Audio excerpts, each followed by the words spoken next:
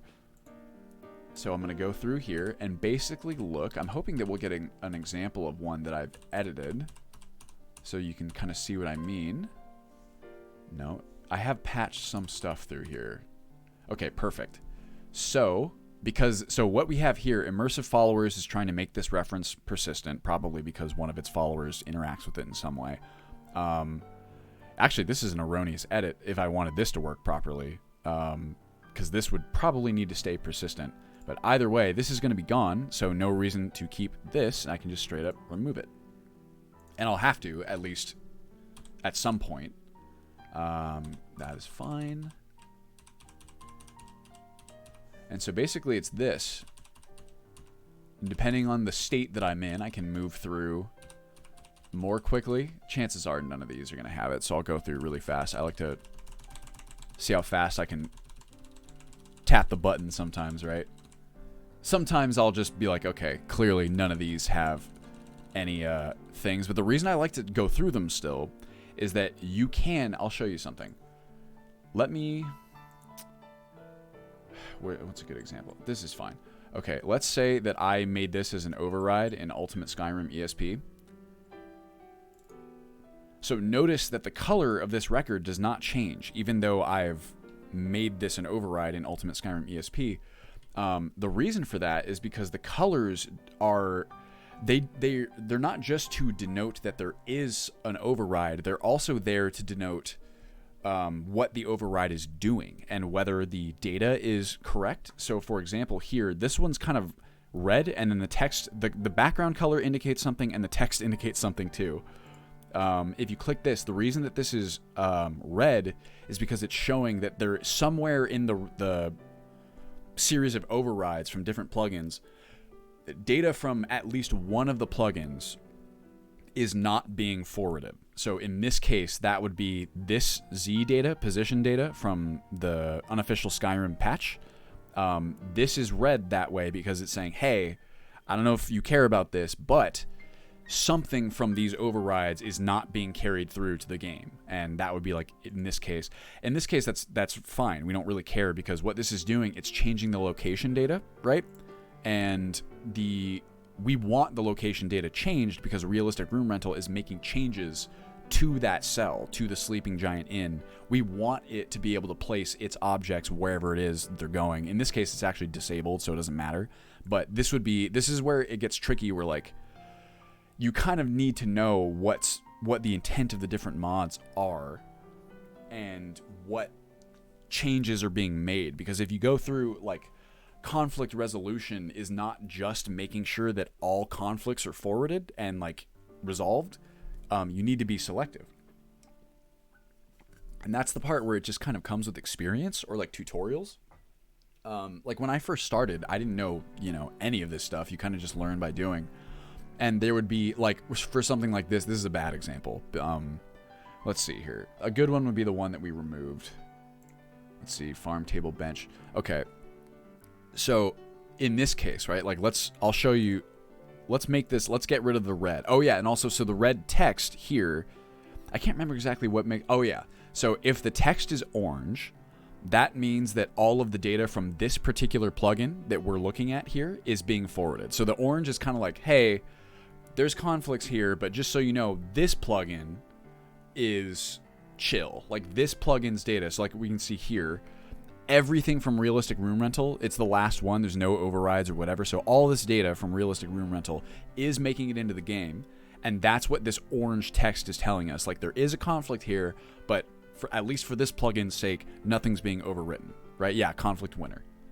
However, let's use this as an example. So we have an edit from immersive followers here. We have a persistent flag and we have an initially disabled flag.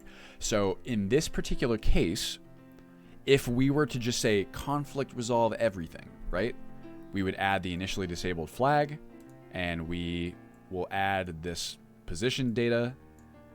Ipso facto, it's green, right? You think, oh, we did it. We resolved the conflict. But actually not really. The reason for that is because the Realistic Room Rental override is trying to disable this reference entirely, and the immersive followers override is trying to add a persistent flag so that chances are one of its followers like uses this in some way. A lot of the time persistent references are basically it's a reference is made persistent when you need it always to either be loaded or loaded in memory. I can't remember exactly what on a technical level persistence does, but I do know that a reference that is like referenced by a script or some sort of package generally will need to be persistent in order to make sure that it functions properly. So an issue here, I'm actually not sure if this would be a problem, but the problem with just forwarding everything from all the different plugins is that we now have a reference that is both persistent and also initially disabled. So I'm actually not sure if you disable the reference if the persistence will get messed with, but it's reasonable to assume it might be. And in this case, we'd have kind of an issue here because if this is supposed to be disabled, we don't want to re-enable it, but we also want to keep whatever this persistence is. Referenced by quest alias packages script. Got it. Thank you, Sacroletius. So what we would probably try to do here, and this is where it gets kind of complex, is I guess we would want to point immersive followers, like whatever, either the quest or the script or the package or whatever needs this record to be persistent, we would want to change what it's looking at. We would want to change its reference to something that is going to remain enabled, right? So like, let's see, something like this, for example. Nope, bad example. This guy, Pelt Floor O2. We can't really use that, but we need a farm table bench. Here, let me sort by name. So here's another farm table bench, right? That's a bad example because that one's disabled too. Let's call it whatever. Let's just pretend it's not. Let's say this wasn't disabled. It might then be beneficial to say, hey, immersive followers, I know you wanted this reference here to be your persistent thing that your script uses, but this one's disabled by a Realistic Room Rental. So either we re-enable it and like put it somewhere where it works, or we shift the persistence over to something that is going to stay, that is intended to be there, if that makes sense. Legacy of the Dragonborn is a big maybe, Fish Pal. I do like it. It seems very cool. But what my plans are to essentially build out all of the different gameplay systems that we still have on the docket, and then start adding additional content. So I think that makes more sense from a implementation standpoint. What does yellow text mean again? Which yellow text are we looking at? Derpius. God, I love this music too. It's like the best soundtrack of all time, arguably. Okay, so let's get rid of this. Yes, sir. Yes, ma'am. All right, let's move back down. This will be okay. Where were we at before? I was like slamming on down. I think we were well past here. Just in general, but I need to see an example of yellow text because also it might show up differently because I have the dark theme. I don't even know if I have, because if you go into like the UI settings, right? Like UI theme, every theme has its own like colors for different stuff, right? Dark theme. Have you seen any yellow text? Like anywhere in anything I've been doing? Because if I see it, I will let you know. I am also like, it's weird. Okay, let me see if I can find some. Farm table bench. Well, you know, I'm sure we'll find some more. Let's go on through. Oh, see? Here we go. There's what I was looking for. I knew it was somewhere in here. I knew I left an erroneous edit in my quest to explain all of this to y'all. You talking about this text? Yeah, because this is orange. If that's the one you're talking about, those are the conflict winners. Okay, here's an interesting one. So this, definitely yellow, like bright lit. Oh, like this. There's some yellow text. So what my guess here is that it's like orange, like conflict winner, but the fact that it's yellow shows that it matches the original record data. So, for example, the original record here in Skyrim ESM, the Z rotation data is 268.3270, and you can see that in my altskyfull.esp, that data is exactly the same. So my guess is that it's showing it's a conflict winner the same way that the orange text does, but it's also saying this is a conflict winner and the data exactly matches the original data. Does that make sense? Identical to master, right? There's your shorthand for it.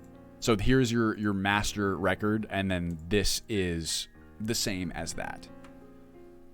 It's not necessarily bad, same thing, because like, for example, the reason that we have this location data here is because, at least for this patch, we were trying to keep what Realistic Room Rental was trying to do, and that one has this particular data right here is identical to master. The whole record is not identical to master, but that bit of data is. So here, what we're going to do is remove. So I have this other plugin is the plugin that I use for our quote-unquote potato mode, right? Basically, all of the optional mods are, and anything that needs patching from the optional mods, I put in here, and that would include this like Embers XD. That's all like visual stuff. Hello, Great Padinsky. So what I'm gonna do? Oh, I've been speaking so much, I'm making myself dizzy. I need more oxygen. Yes, RAP Jedi Trees, unfortunately.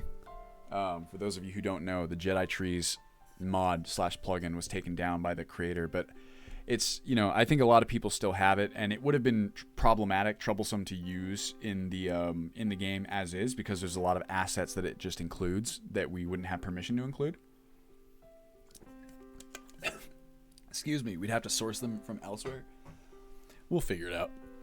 Anyway, here I'm just straight up removing this. That means that Embers XD, because when this is removed, this plugin, or this override rather, will not be there at all. So we can just let Embers XD do exactly what it wants to do. No need for conflict resolving at all. This one's interesting because Relighting Skyrim wants this enabled, but this does not. So honestly, same shit. I'll remove that. Really, most of these will just be removing our edits. So this would have shown up in this big old report masters, right? Maybe? No, it wouldn't have. So this is actually a good example of exactly what I was talking about before. Because these records originated in Skyrim, right? With the report masters function, there's nothing in my edit here that is adding something proprietary from Realistic Room Rental, right? All of this stuff, that's a base record, this is a base record, this is just location data. This edit that I have made would not have shown up if I applied report masters to my Altsky full plugin. And this is why, I think it's important to do this kind of record by record thing, because what you'd have here, if I did not remove this override and the data that it changed, Embers XD would be bugged. It would be in the wrong spot. Something would be weird about it. So that's why I think it's important to do this. It's kind of like, it takes longer, but it is certainly more thorough. And it's one of those things where, like, if it's worth doing once, it's worth doing right. This kind of thing makes a big difference in the long run, in my opinion. All right, that's all fine. We're good to go here. And so now we've got, these are all the proprietary things that are added by Realistic Room Rental itself. You can see here, this is going to be Altsky because I've swapped the archery target with the ones from Train and Study that you can interact with. I was wondering some mods. Well, what you can do is it so like it's the same thing with film and games and anything really where you're using sounds. You pay for like the license to use certain sounds, right? So a lot of games and films and whatever will purchase the same sounds, and you need to have the rights to include them in your game. But typically what happens is like you purchase the licensing rights to use in a commercial product these sounds, and then as long as you paid for it, then you have whatever kind of the license stipulates permission to use it in your own thingy. In some cases, I'm sure that, there's been so many examples of game devs or films kind of stealing sounds or assets of a different kind. Like they get away with it. Yeah, so like basically what Finn is saying. But like Battlefield, for example, just because you hear a sound in Battlefield and also in a different game does not mean necessarily that it's like Battlefield's sound. What is kind of funny is like if you are into editing at all, or you do stuff with sound engineering, or just play a lot of games or watch a lot of movies, you will start to recognize like stock sounds. Like we do it all the time. I'm the most annoying person to watch movies and shows with, because I'll sit there and I'll be like, oh, you hear that page flip sound? That's the same one they used in Castlevania 64 back in 1998. Or like thunder sounds, right? Wilhelm scream is a great example of that, Finn. So you start to recognize all the different sounds when they're like reused. And this is why in a lot of cases, so like for a certain type of viewer like myself, it can actually be very immersion breaking to hear sounds that you recognize. Yes, see exactly that, what Finn is saying. It can be very immersion breaking to hear a sound that you recognize from a different, product, movie or game or whatever. So what a lot of like really high budget productions will do is they'll just create all of their own sounds. A lot of movie studios have what's called a Foley studio, and Foley is the term for essentially creating your own sounds for your production, right?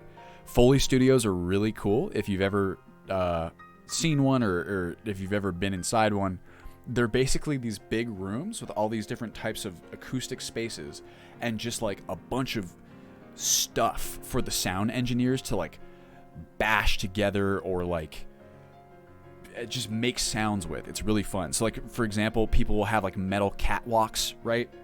They'll put on specific shoes and then they'll aim the directional mics like at the catwalks, or they'll have it mic'd ambiently already, so that like when they'll have someone like walk across it, and that way when you're, let's say like it's the Matrix or something and you need sounds of Morpheus running across the bridge of the Nebuchadnezzar, the catwalk metal walking sounds that you hear are not going to be like any other one you've ever heard before, because they're creating them from scratch for that film in particular. The trade-off to this approach is that it's much more expensive because it requires a lot more effort and time. So when you hear, if you're watching like a show, for example, Liz and I have been watching The Sinner, which was a USA original, right? The one with Jessica Biel and Bill Pullman. And in season 1, we kind of inferred that the first season did not have a tremendously huge budget because there were so many sounds that we heard that were used in other stuff. We're like, okay, this is a stock sound, this is a stock sound. So chances are they didn't have a large budget, or whatever budget they had, they did not choose to allocate it towards like sound engineering and stuff like that. Very interesting, right? Or at least it is to me. Oh yeah, well, so a lot of games that are made in Source Engine especially will have tons of the sounds that they did for like Half-Life or Half-Life 2, Counter-Strike. You'll hear that kind of stuff a lot. It's very interesting, I think. Okay, so we got rid of that. And then we've got some mead kegs here that this thing disables. That's fine, because this is also going to be gone. And with that, our, what's it called? Sleeping Giant Inn should be good to go. Good to go. And we'll save it. And the issue is if we go into the Sleeping Giant Inn right now, it's still going to be all donked because you have all of these references, right? That are like adding stuff. So if we went in there now, it's still not going to be good yet, but it's ready for the entire mod to be removed, at which point all of this stuff will not be there anymore, and it should be good to go. Okay, so hopefully that scratched the itch for anyone who is interested in the inns. If there's anything else you guys want me to cover right now while I'm in here, I can do that. Otherwise, I think it's time to move on to the NPC.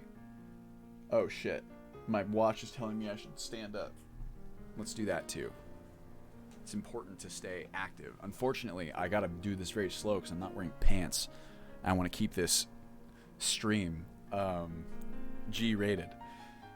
PG-13 rated. R-rated, I do curse a lot. But certainly not X-rated. We don't want that.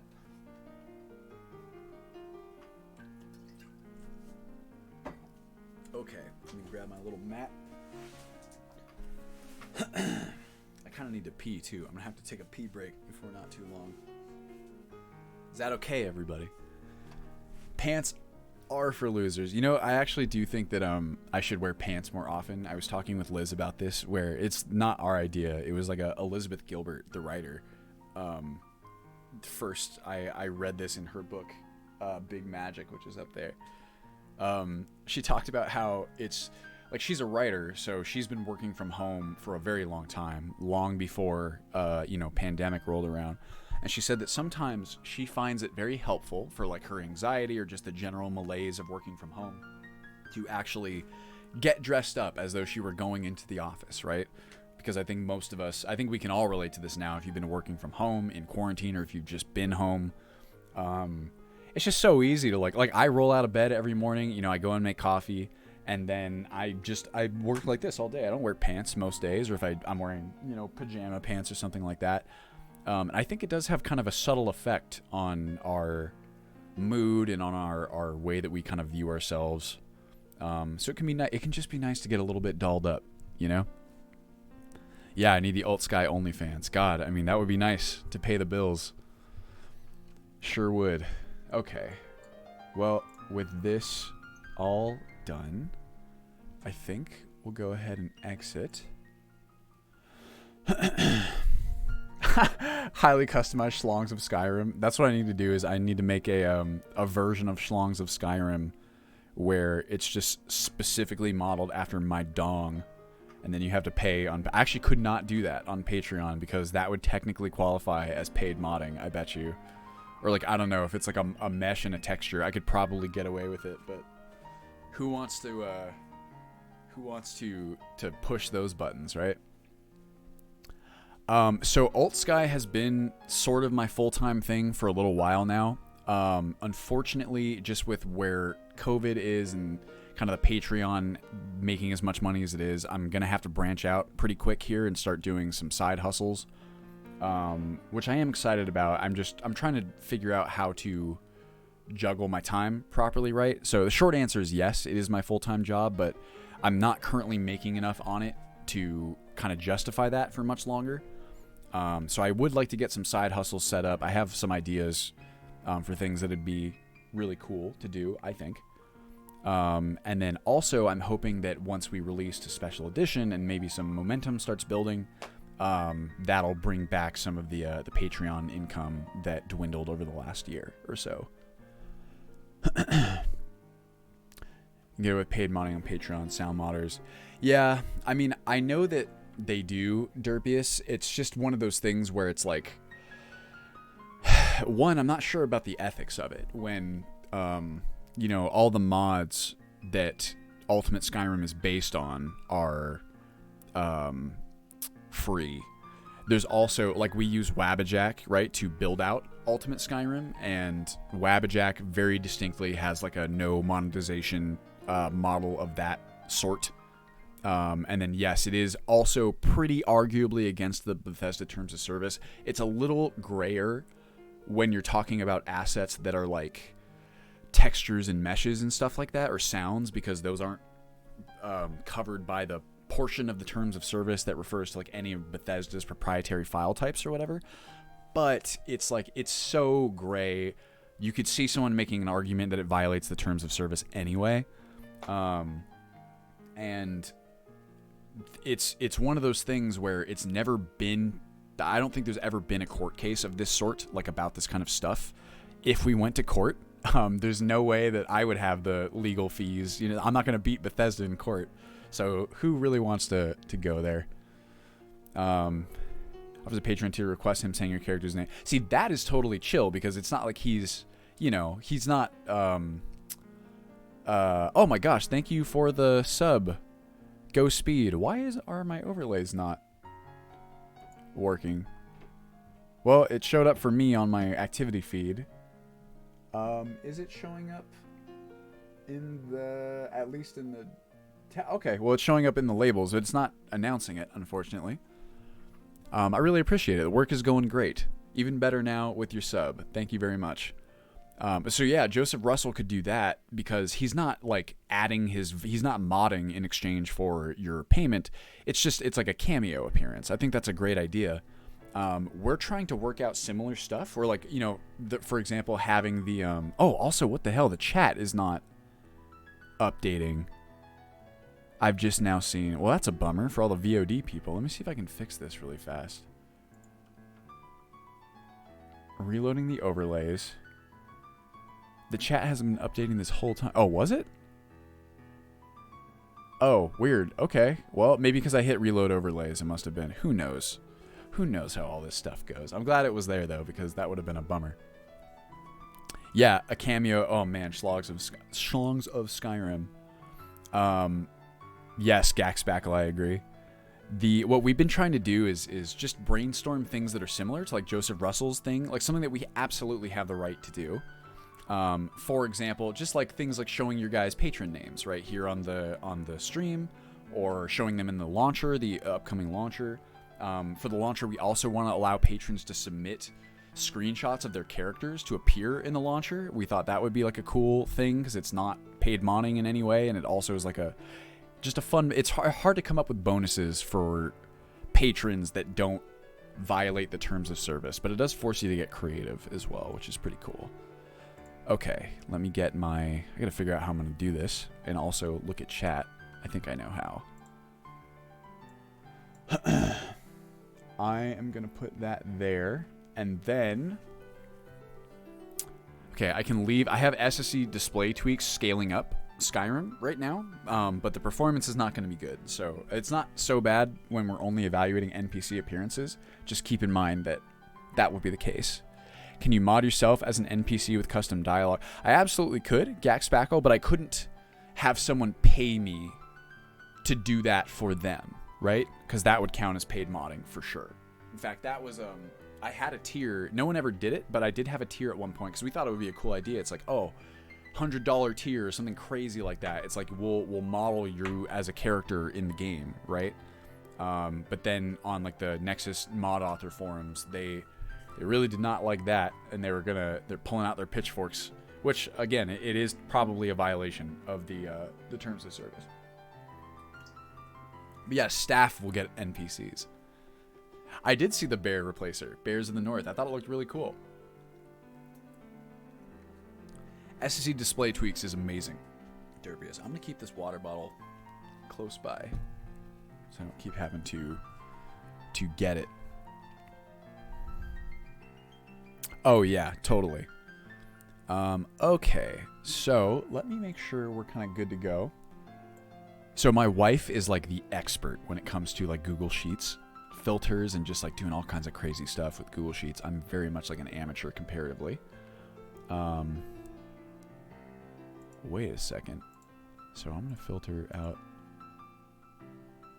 Oh, is this supposed to be purple or is that red? What color is this? Weird.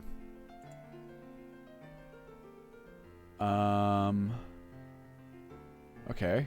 Weird. I guess I was using a different color there. Either that or, hold on a second. Does it display differently? Oh my god, it does. It's the right color. It's like the color difference between my two monitors is so significant that it looked like a totally different thing there. Weird. Okay, well that's alright. Just wanted to make sure I didn't make a mistake there. Put our filters back, and then we are going Northbourne Falkreath. So this way we can sort only for... So you can see we've got a lot of these. Hello, Tayson. Thanks for joining us. Yes, Rust, that is the build soundtrack from The Sims 1.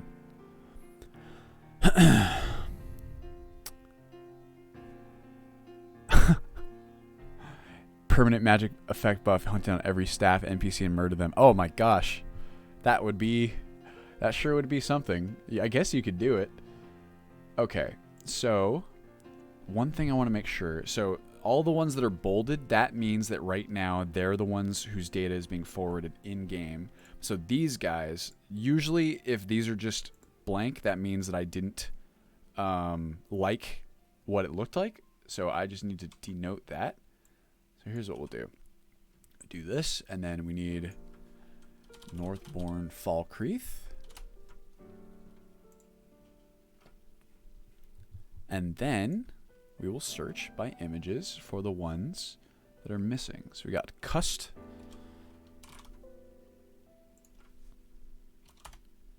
There he is.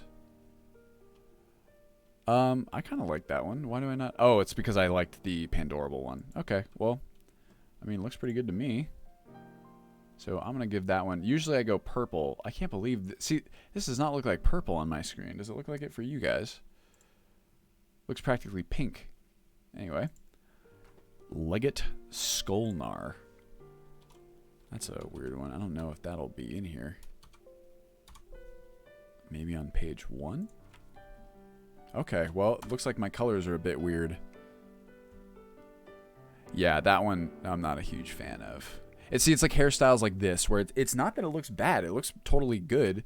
It's just like, what is this, like a pomade, like thing going on? It doesn't look like it fits the setting. Yeah, I mean, this is supposed to be the monitor. My main monitor is the good one with like the crazy good colors and stuff like that. Maybe I got to calibrate it a bit. Okay. Well, I'm going to call that yellow. And what about you? Nazir. Everyone's favorite. I'm sure this one's fine. Yeah, that looks totally fine. It's just that I really like the Pandorable one. So I will put that as purple as well. I'll put it as green, actually. I basically have 4 colors. I have green means like this is just great, no problems. Put it in there for sure. Purple is like this is definitely good enough to put in there, but I'd like to maybe see what the other ones look like. Yellow is this is pretty cool, pretty decent, but just not quite a good fit for one reason or another, and I'm not going to put it in there. And then red is like, no way, it's not gonna fly. That's my very unscientific system. Rayloff. Yeah, that would be a yellow for me. There's nothing. It's not like it's bad. It's pretty good actually compared to most, but it's like some of the hairstyles you can see are like a little weird, like the way they fit.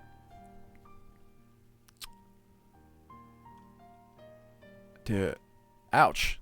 That's a bummer, Sacrilegious. That sounds like it'd be really good for like streamers. Okay, so you get a yellow. Who else? Ooh, Males of Skyrim. Who do I have? Ah, I see. Okay, and then Sinding. So this is a lot of what I've been doing this week. Looks like this. So that looks fine. Why do I not have that one? Oh, it looks like it was supposed to be enabled. Oh, so we're going to have to jump back in. Now we get to... Here, let's do that sooner rather than later, because now we get to wait for... well, I don't know. Maybe we can skip the reference info for this.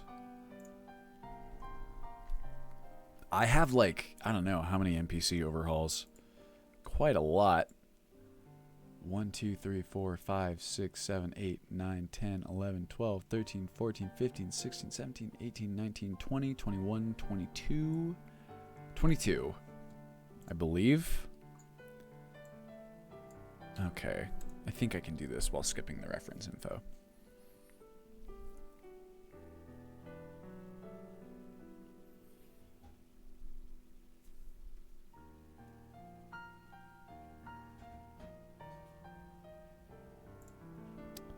Okay, while we're doing that, I'm going to try... Oh, that's actually the last one. Okay, perfect. Perfecto. Come on, baby. There we go. All right, what is... Well, this is an easy way to do it. Northbourne, Falkreath, non-player characters. Sort by name. And we're going... Sinding. Here he is. Hide, no conflict. The... Oh, it must be this one then. Yeah. Okay, I don't know why I didn't have this. So here's some conflict resolution, right? Simply realistic armor and weapons. Hello, Muturks. I can check it out really quick. Let me see.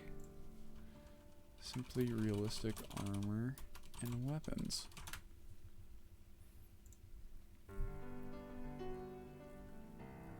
Ooh, that does look nice. Oh, this looks like, yeah, Nordwar. UA. Cool, I like it. Ooh, I do like this. I like this a lot.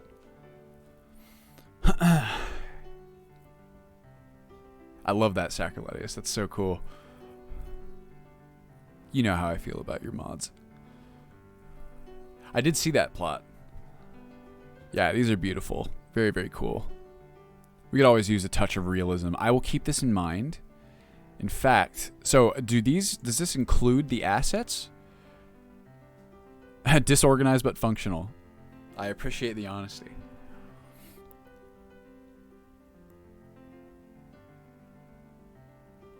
Gotcha. Okay. Well, why don't I give this a download just so... I mean, usually what I do when I find a mod that's intriguing to me is I just kind of toss it in the download pile, right? Which is really making my my mod organizer struggle. As far as weapons go, I have some pretty... I need to take a look here. I really like the believable weapons meshes that I currently have running, but, you know...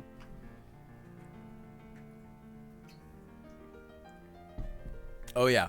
Beast HHBB. What the heck's going on with the Nexus?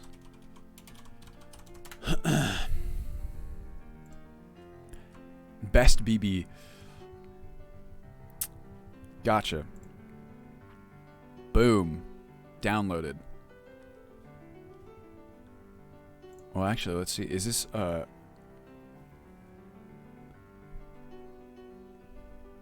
replace 64 new assets. Ah. Wow, okay. I like it. So this would take some additional kind of work, but I will definitely download it. And it's fine, really, because the beast races are almost never edited by any... No, there's no love for the beast races, you know what I mean? Like, everyone loves to edit the... I mean, I guess I get it, but... I guess, you know, humans and elves are way more interesting for NPC editors versus these kinds of things. Well, I don't want to undo that, so we'll make sure we got both of them. All right, Sinding. Here you guys want to see visual data forwarded. We got here. And I never really know why these weight values are modified, but sometimes they are, and I just forward it anyway, just in case. Let's do... Yeah, at the very least we can put in the player options, but I bet you it wouldn't be that hard to do the other one. Okay, cool. So that'll do it for good old Sinding. Should do it. Yeah, female humans and elves does seem to be the majority, does it not? Okay. Oh, well, shit. I guess I should edit the ghost version of him. Okay, I missed that. I didn't realize there was a second one. All right. Let's make sure we got both of those. Okay, we did. Let this run in the background. Just 2 seconds. We'll skip the reference building. I'll do like a stretch at the same time. Boom, baby. Crack my back. Oh. Let's get my hips moving. You guys know what I've been doing that's been really fun lately for exercising is, I might have mentioned it already, is a VR game called Blast On. and it is so much fun. I am not joking. It is like my new favorite game. It's basically like a dodgeball almost. It's like a very competitive, like 1v1 VR game, and it's really just a blast, and it really gets you moving, and I don't know, I like it a lot. Ow. Gotcha, pumpkin cake. All right, let me do it this way. I think you said that before, and I was like, oh shit, am I gonna crack my back? This feels good on my hips. My hips are the tightest part of my entire body because I sit down a lot, you know? I think that's probably true for a lot of people. Sinding. Northbourne. Falkreath Hold. Perfect. Once more into the breach. Name. Whoops. Alright, so we got that one, and then... Okay, it didn't show up. That's why I didn't see it. Did I just waste my time? That's all fine. Is this the ghost version? This is him. Oh, this is him as a werewolf. This is him regular. We just did this. And then where's ghost? Maybe he's like... Oh, there it is. Yep, sometimes they don't have names. That would be why. There it is. Well, we can fix it. Look at NPC records, right? You want to talk about some weird conflict resolution shit. NPCs are some of the most complicated records. Like here, I'll unhide. So compare that. What were we looking at before? Activators, right? So let's look at this. So we've got a spot for script attachments. So this is a very complex script, perhaps. Got a lot of properties, at least. Here's object bounds, which determines kind of the edges, the collision for physics. Configuration, so we've got a lot of flags here. This is a unique NPC. They are protected but not essential. They do not bleed. It is a ghost, and it is invulnerable. And it also apparently uses a template, which is regular sending human. Templates are where it gets really wild, because basically when you have a template assigned, you can have all of these flags that say, hey, when there's a template, use its stats, use its AI, use its model/animation, its data, its inventory, its script, package list, attack data. So that looks like it's missing factions at the very least. We can see AI packages and factions, spell list, and traits. I actually don't know what traits are, but templates get nuts. Like Bethesda's engine is really well built for what the kind of games that they make, and this is one of the reasons. We've got a voice type, we've got their race, we've got actor effects. Here's a bunch of stuff here that generally does not get populated. Here are perks. This is AI, so you can see how aggressive they are, who they help, what crimes they'll report, whether they have aggro radius data.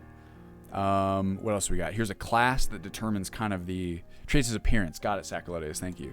This will determine kind of which types of combat they kind of weight higher than other ones, right? Which determines like when do they use weapons, when do they use spells, when do they use a bow, that kind of stuff. And then here's all the skills, data, health, magicka, stamina, all that stuff. And then pretty much anything below that point, almost anything, but not everything. At least when you're doing hide conflict like this. Almost all of this down here is visual data now. So I'm going to do that. And what do we have? We've got like outfits and stuff, head texture, tint data, face parts. It's a lot. But once you know what you're doing, it's not nearly as complicated as it seems. I guess you could say that about anything. Okay. We did it. That could very well be Sacriletes. I do know the NPC interface in the CK. It does seem a lot more straightforward. In a way, seeing it all in Xedit is like wild. Okay, now with that said, we get to sort these businesses. Now what I like to do here is, okay, we're gonna do this. We're gonna go get our NPC appearances tab, and this we will use to determine. Let's put this there, minimize that, put this over here, and then we're going to use that to figure out what needs to be forwarded. Arnbjorn. Okay, we're going to test out. Oh, wait. I think I did this one. I did. In fact, I did not. Oh, no, I did not, actually. Okay.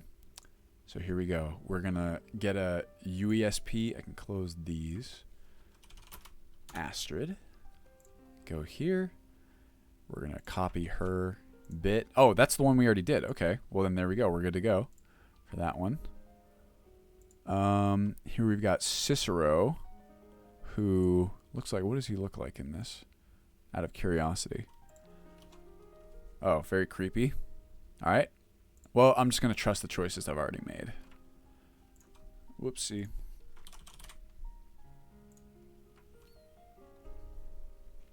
Oh, yeah. Transmogrification is so cool to me, but if I added it, I've been looking for a way to add it for a very long time, because there's obviously so many beautiful models for armors and whatever, but I would like there to be some sort of like, you know, in-game justification and also like cost to getting it. Like it should be some sort of cool feature that, like, I don't know, maybe there's some sort of Dwemer tech thing that allows you to do it that's like rare or expensive. Okay, Cicero. Pandorables, hide. Males of Skyrim, hide. Boom. This will also be how later I will optimize the download size and the build size of, and probably also the loading process of the pack, because you can use this data tab to locate any, I mean, basically any duplicate instances of the same files, right? Like if you have 5 different mods replacing the texture of farmhouses, we'll say, there's really no point in including 4 of them, because one of them is going to show up in game and the other 4 will not. So why bloat the file size with 4 instances of the same texture when only one will show up, right? Immersive. I mean, the transmogrification, it's fashion Skyrim, you know what I mean? I think people really like to do that kind of thing. Okay, so there's Cicero taken care of. Who we got? Oh, Cicero Dawnstar. Does he technically have different... Okay. Maybe is there like a disambiguation? We go like this. I don't know if he's going to show up here, which is kind of a problem, actually, because now I need to know the... You know what? I know how to do it. Beautiful Skyrim search. This website is amazing. See? Look. Now we have everything. Oh, that's actually the one we were already using. Okay. Boom.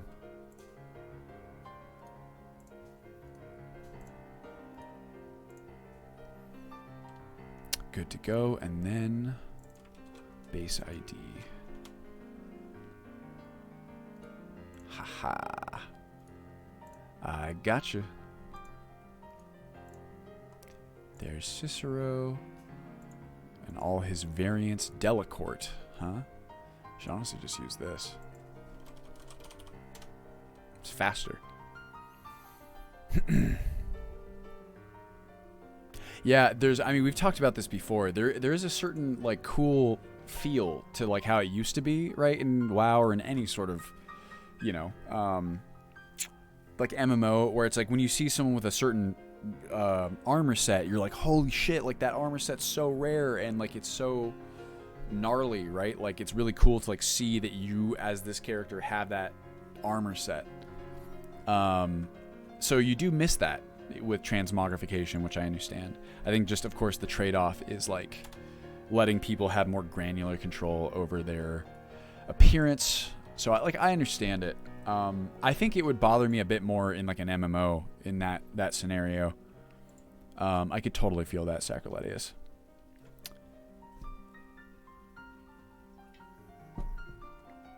For a single player game, I don't mind as much kind of giving people transmogrification options.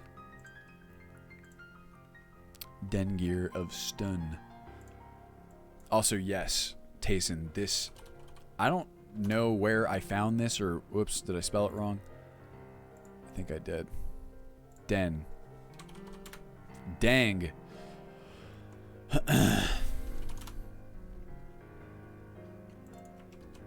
This is super useful.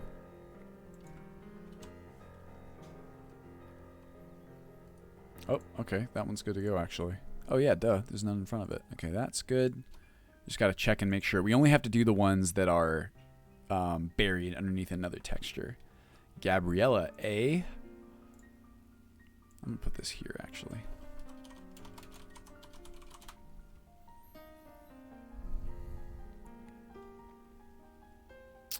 Perfect. Those are the two that we needed. Whoopsie. Okay. Isn't this fun, everybody? This is what it takes to build a mod list sometimes. But that's okay. Because honestly, you know what I like to do? I like to listen to YouTube videos or music while I do this kind of thing.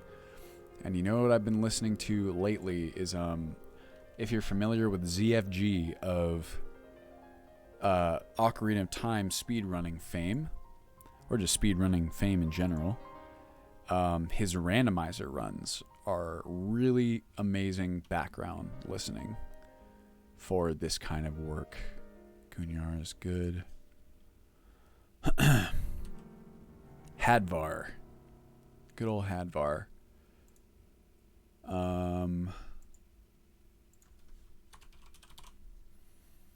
Everyone loves Hadvar.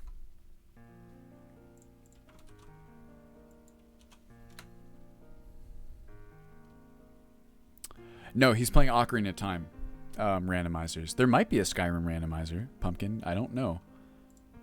Excuse me. I've not looked into it, but it seems like it'd be a pretty good game for that, right?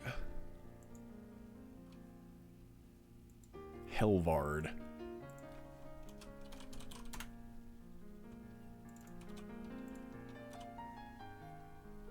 You know, like, forever, I didn't even realize that... Oh, that one's good, actually. That Control A is select all. Liz taught me that, like, 2 years ago. Hey, Explicit, how you doing? We're going to be evaluating some NPC appearances. Ah, Hearn and Hurt, of course. We're talking very random, because this is not just like a randomized start. If you've ever seen any of these, like, game randomizers, it's nuts. Like... The Ocarina of Time randomizer, it'll basically just be like, yo, any chest that you find or any, like, gold Skulltula that you find will give you, like, you could get the iron boots from, like, a gold Skulltula in, you know, bottom of the well or something like that, right? Like, it's totally crazy.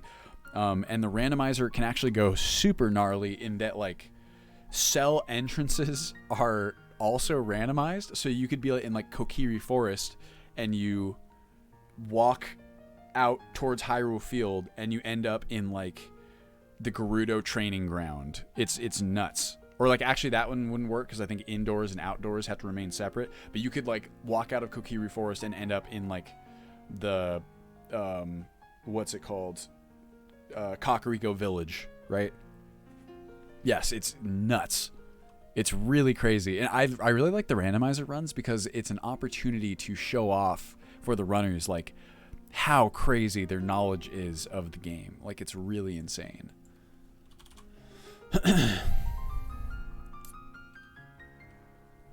Yeah, I feel the same way, Sacrilege. Or, like, I don't mind glitches, but in Skyrim in particular, like, Skyrim runs... they're just kind of boring. It's kind of like what happened with Ocarina of Time when they found arbitrary code execution, right? It just kind of feels like kind of silly. It can be cool though, I guess. But yeah, it's like there's nothing really like there's no replay value or rewatch value, I guess you could say. Oh. Wait, did I just No. Hearn actor.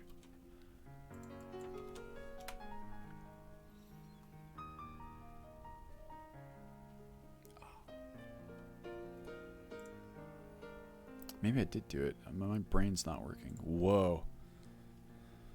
God, why am I getting so dizzy?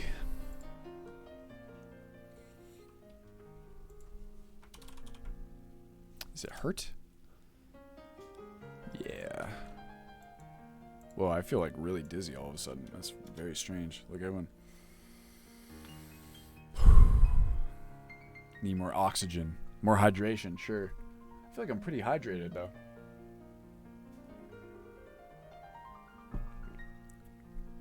Ugh.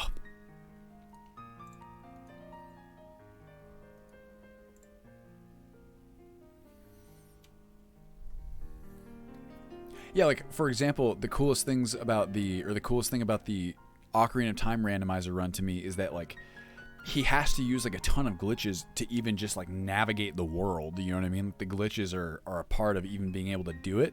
It's like he'll finish a randomizer run in 6 hours.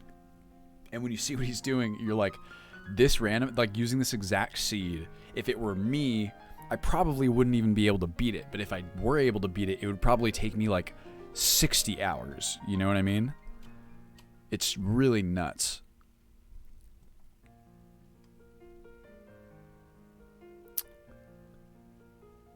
Fun. Yeah, Twilight Princess is from what I understand really in need of like a skip, like what they found with Wind Waker. I know it's almost like a meme in the Zelda speedrunning community that Twilight Princess doesn't have as many cool skips as some of the other ones. Okay, Indara, Cecilia.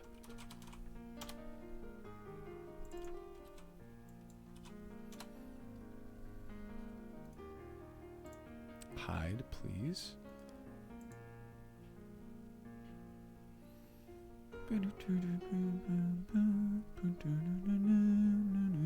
Oh, that part's so cool. How's the volume? Can you guys still hear the music? I'm gonna turn mine up a little bit. I love it. Perfect. Gotcha. Thank you very much. Okay. Now we need Ingrid's okay. This one's okay. Llewellyn.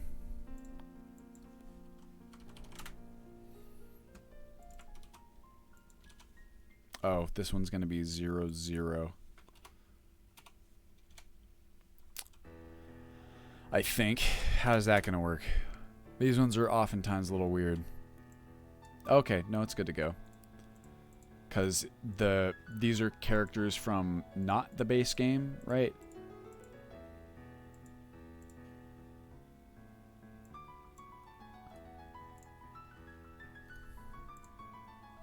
Perfect. Laud. It's good. Nari. Fushinari Taisha.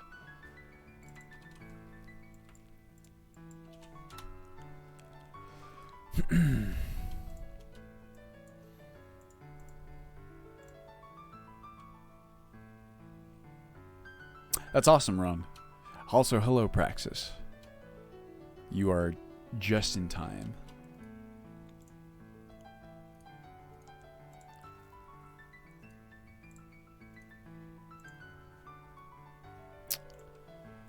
Okay, we got a lot of Northborns. Nenya business. Very likely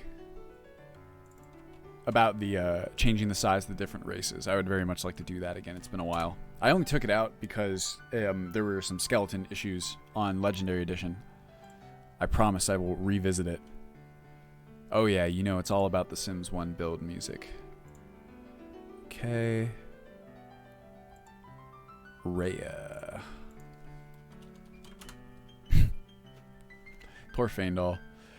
Is it just me? I don't really remember the details of that quest. It's been so long, but like, aren't they both boys just like big old idiots? Kind of both a little bit toxic, would you say? Perhaps. Perhaps not.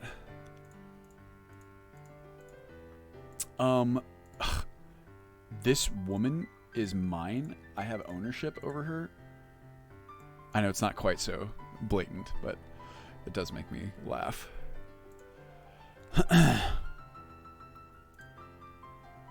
that we gotta add in like a mod that just gives you an opportunity to just instead of like doing whatever it is they want you to do, you just say, "Bro, you're toxic."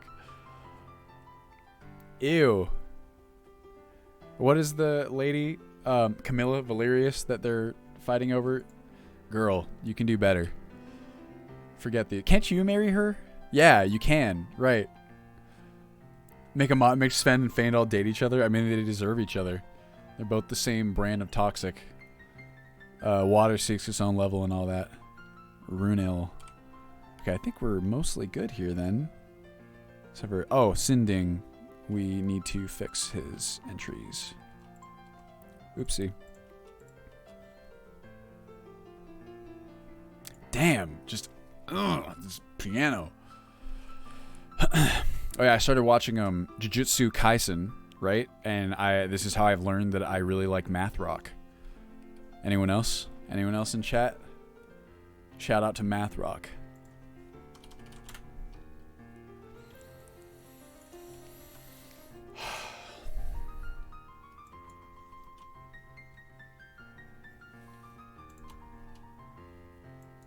What's like breathing in and out is making me whoa, I'm not joking. I'm getting like weirdly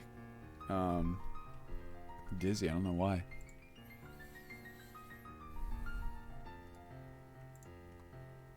Okay, and I think oh no, 2 more.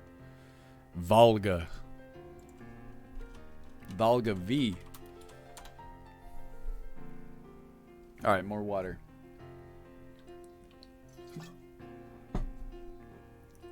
I try not to drink it that much because I'm sure the gulping sounds are unpleasant. I've gotten that feedback before.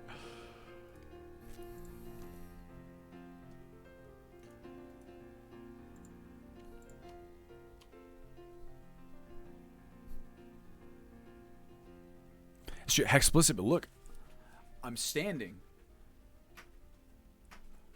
Couple of deep breaths. All right, everyone, how about this? Everyone here with me.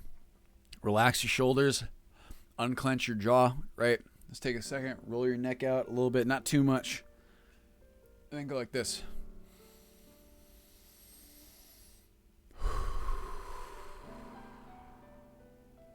Listen to that music. 2 big deep breaths, because I'm actually 4 feet tall.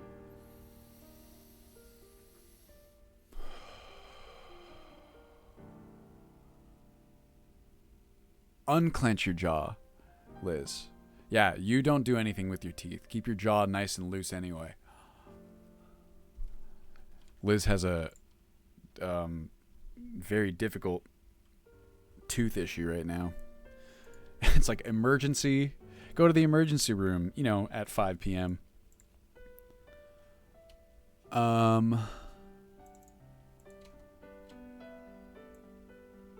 Let me see here.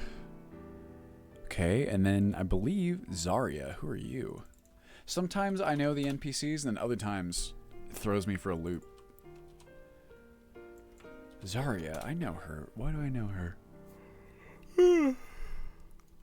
God, the Sims music just makes you want to take a nap, doesn't it?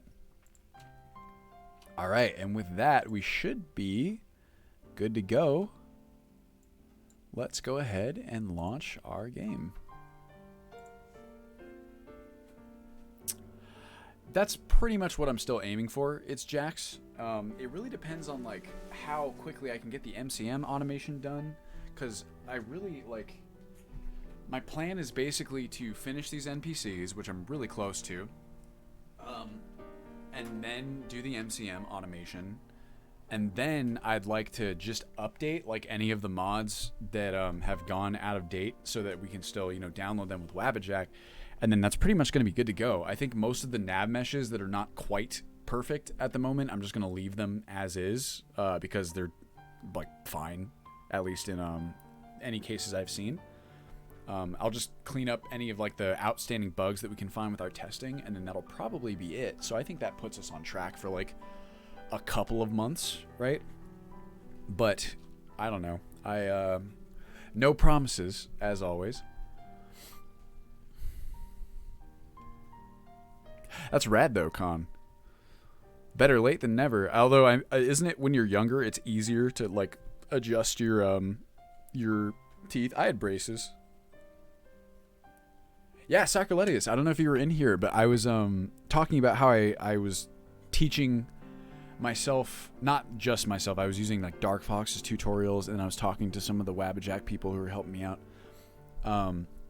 But I was like teaching myself how to do nav meshing and like landscape edits. It's really fun. Like, actually, I mean, I'm sure it gets tedious after a while, but it was just cool to learn, you know? Oh yeah, probably EVT, Derpius, I would say. Maybe EVT with a bit of a retexture. I found a retexture, in fact, actually. Make sure I don't lose it.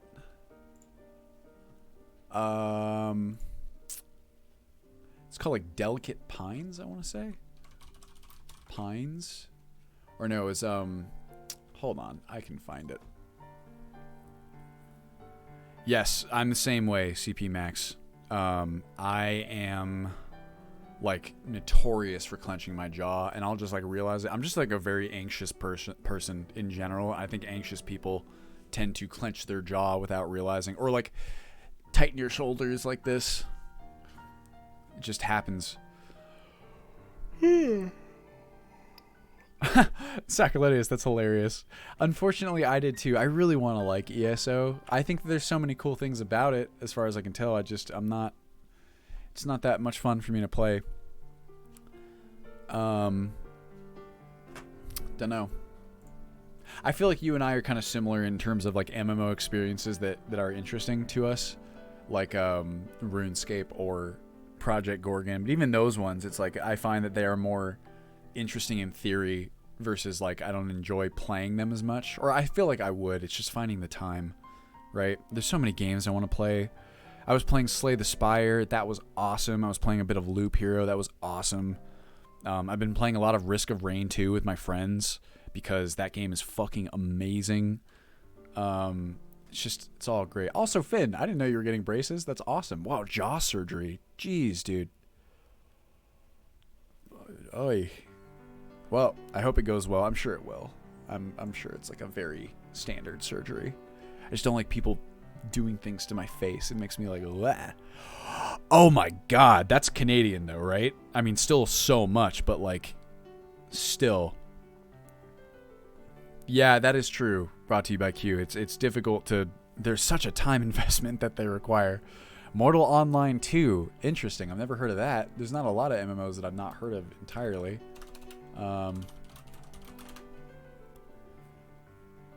Hardcore. The most hardcore MMORPG. Mortal Online 2 on Steam. Is it not out yet? Early access. Release date soon. First person sandbox MMORPG.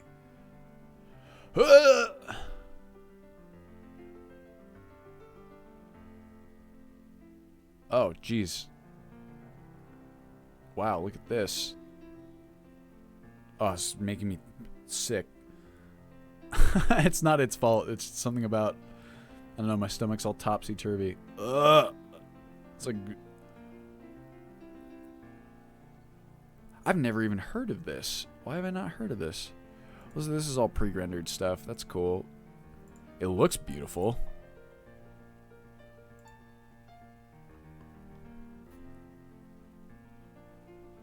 Oh, full loot. I like that. Looks kind of sandboxy. Oh yeah, Ashes of Creation is I think many of us are hinging a lot of our hopes on Ashes of Creation, right? Yeah, I'm in the same boat, Sacraletius. I find sometimes it can be nice. Like I played Final Fantasy XIV for a little bit and generally enjoyed it, but I do find that I just feel kind of patronized after a while. Not patronized, that's too negatively connotated, but like it gets to me that like it's all kind of for show. You know what I mean? Like you're not actually impacting the world in any significant way. Fuck, there was something I wanted to reply to. Oh yeah, Hexplicit asked magic packs. So no magic packs out the gate yet, Hexplicit, besides, you know, Requiem spells, but I think we're still looking at Lost Grimoire, and it's kind of like Requiem specific mashup to look at in the future. That's like the biggest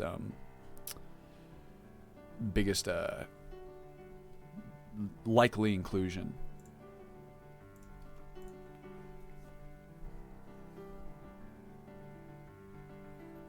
Also, yes, please expect that my performance will be a little weird because I'm running in an unoptimized SSE display tweaks.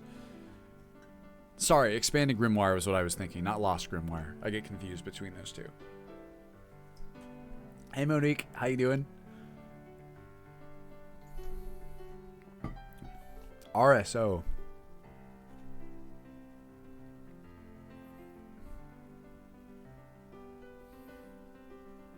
This man just going ham on the keyboard.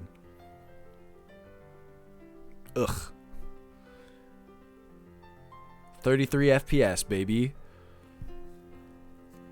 I'm telling you, it's like literally halved. It's like halved at the best of times, and then when I'm using the borderless window with SSE, I mean I need to adjust the resolution scaling, I'm sure, to get some extra frames, but I still find that the full screen performance is better for me. Ah, gotcha, Praxis. I was like, is there another MMO that I haven't heard of? Thank you so much for the sub, Steel270. Okay, so it is showing up there. I'm just not hearing the audio cues for some reason.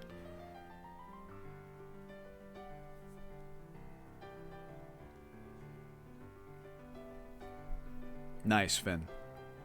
That's good to know.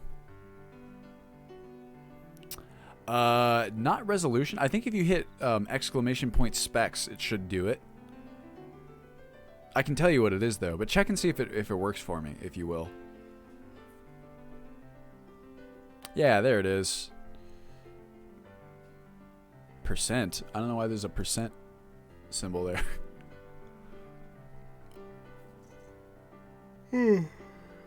Oh no.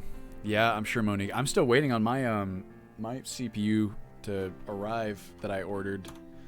I'm patient, but I would like to get it. I would like to build out the new computer.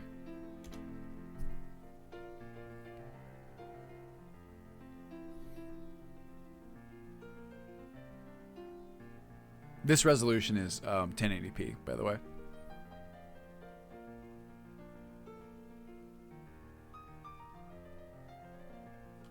So the trick, oh, actually, you know what? This gives me an opportunity to check and see.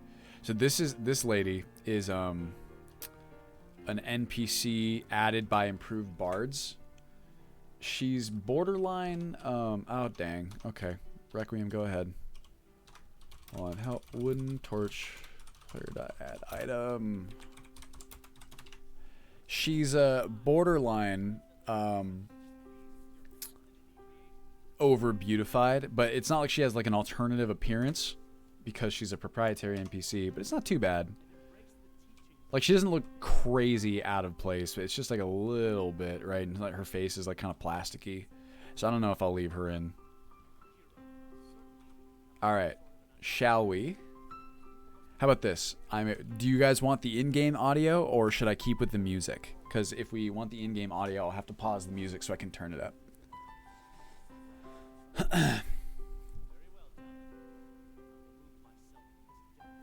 And then also I need to do this anyway. Here, let me grab you over here. In-game sound, in-game audio. Okay. A resounding, overwhelming consensus. Here. Please. Pause. Okay. And then I will turn up the game audio to about there. Skyrim's very quiet, so we'll see. Hello. What do you need? Oh, I need to turn up my own. Makes me long for the old. Sure. How's that? What can I do for you? You guys hear it? All right then. Whoa, do you see that? Thank you for the follow, Hentero. And Angular Drift. Wow, both at the same time. Oh, and Sando, I missed your follow notification. I'm sorry. Tiny Jester, maybe? I might have missed. Perfect. Okay, there's Yield Tinted Face. Hey, Brynjolf, how you doing? Grelka. Okay, let's go ahead and check. There's going to be a lot of Tinted Face people because we need to do what we just did, but for all the other NPCs. I need to do that in my spare time. No, I want this one. Okay, first up on the list is Astrid. So I'm going to go... Sometimes we can get them to... I like to go to where they are, right? To get the full appearance. 1B, D8. I believe this will take us to Pine Watch. Ow. Just poked myself in the eye. Yep, here she is. Brother. Oh, and I need to change that too. Hold on a second. Less intrusive HUD. General settings. No. HUD position. Change that to that. And then let it do what it wants. Oh yeah, that's right. I have some sort of absorb flag that is not quite working. Or some sort of effect, cloak effect that doesn't have the no absorb reflect flag on it. I gotta figure out which one. Now we need Jackson's positioner. Settings. 5. No. Actually, let's make that page up. Yep, that's fine, because I don't need to use that. Okay. TFC1. Oh. So that's like not bad. It's pretty good actually. I do like it. It's almost a little out of place though, you know what I mean? She's and like usually Northbourne is like pretty good about this sort of thing, but like this is why I still put like if it's the Dylan James mods or if it's Wyco or NPCO, it's like I don't even have to check. I know it's going to be dank, but this is why I'm still checking the Northbourne mods, because we kind of end up with this. And I'm not saying it's bad by any means. It's just kind of out of place for me. So that one's going to be, unfortunately, that is a not pass. Where is my... Hold on. Let me close the other one too. The Sims. Sorry, Astrid. Ain't gonna fly. Okay, Cicero. It's her hair to me that is weird, because it's frozen in place, right?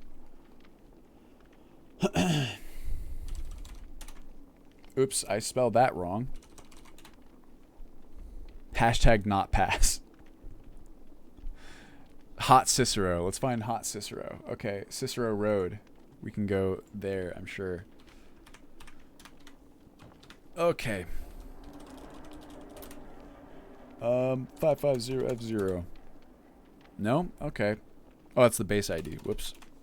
We need the 550F1. Baijin Brenuin. I almost have no Baijin NPCs. It's literally right now it's Grelka and it's Serana. That's it. Hot Cicero isn't real. He can't hurt you. Like totally, oh my god, like basically I assassinated that guy. Where is he? Ah, bother and befuddle. Stuck here. Stuck.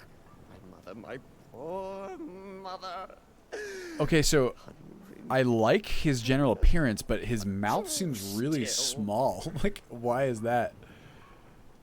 Oh, poor Cicero is stuck. Can't you see?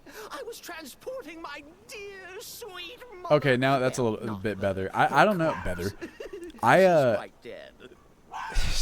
kind of like it though. It's like, because if you let's say for a second that you like don't really know who Cicero is, like. Don't you see? It's the fact that his mouth is moving like that. It's just a little weird. I'm going to call this one. Okay, so I'm gonna call this one a. Honestly, I'm leaning towards not pass. Especially when we have a followers house, Carl. I think I'm gonna call that one a not pass, unfortunately. But I think it's interesting. I like what it's trying to do. I like the clean shaven part. That I don't mind. I think it's cool. I think he looks like suitably disheveled. You know what? Here's what I'm going to do. I'm actually going to change that to a purple, but I'm going to leave a note that says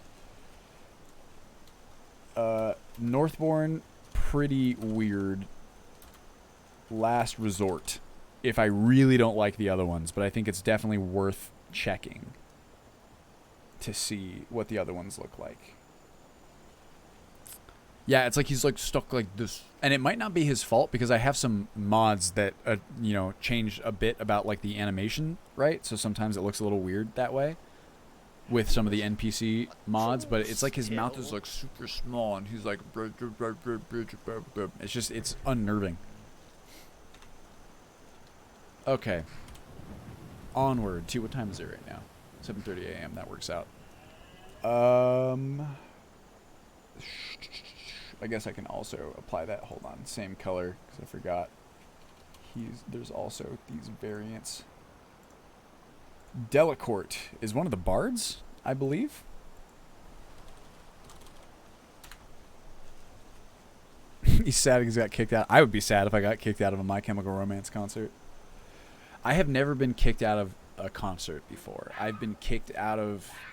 Where have I been kicked out of? I got kicked out of Malibu Wines one time because I tried to pee behind the porta potty. That was really embarrassing. Oh man, I was so embarrassed. But luckily, everyone at the time, all of my friends, this was like just post-college basically, and everyone was so drunk that no one really knew what happened. So that worked to my benefit. I would not recommend. It's just because I don't mind porta potties. It was like the line was super long, and my drunk idiot self was like, I'm not gonna wait for that line, like, and I paid the price. Do the crime, gotta do the time. Who's up next? Delacourt, that's right. Delacourt.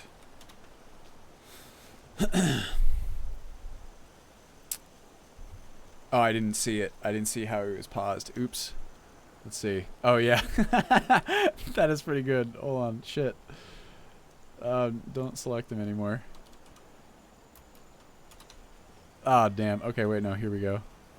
Just like, are you kidding me, bro? Like, what are you doing over there? There he is. He's very exasperated. I could see Jason Statham.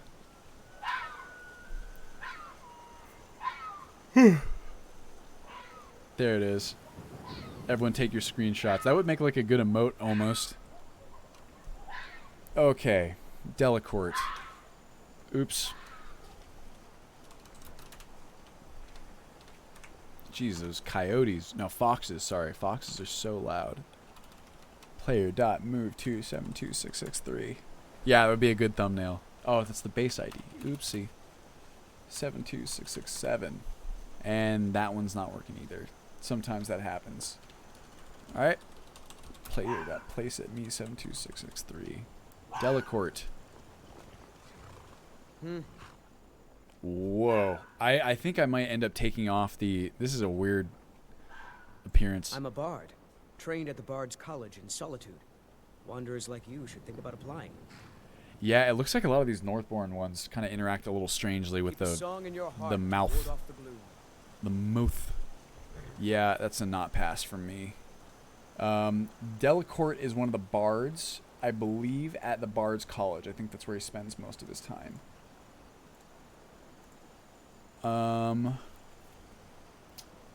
Dengir. The hair just looks a little weird to me, Derpius. Like, it's the same issue. It's any of these hairs that are imported from, like, The Sims, where, like, they don't really, like, move.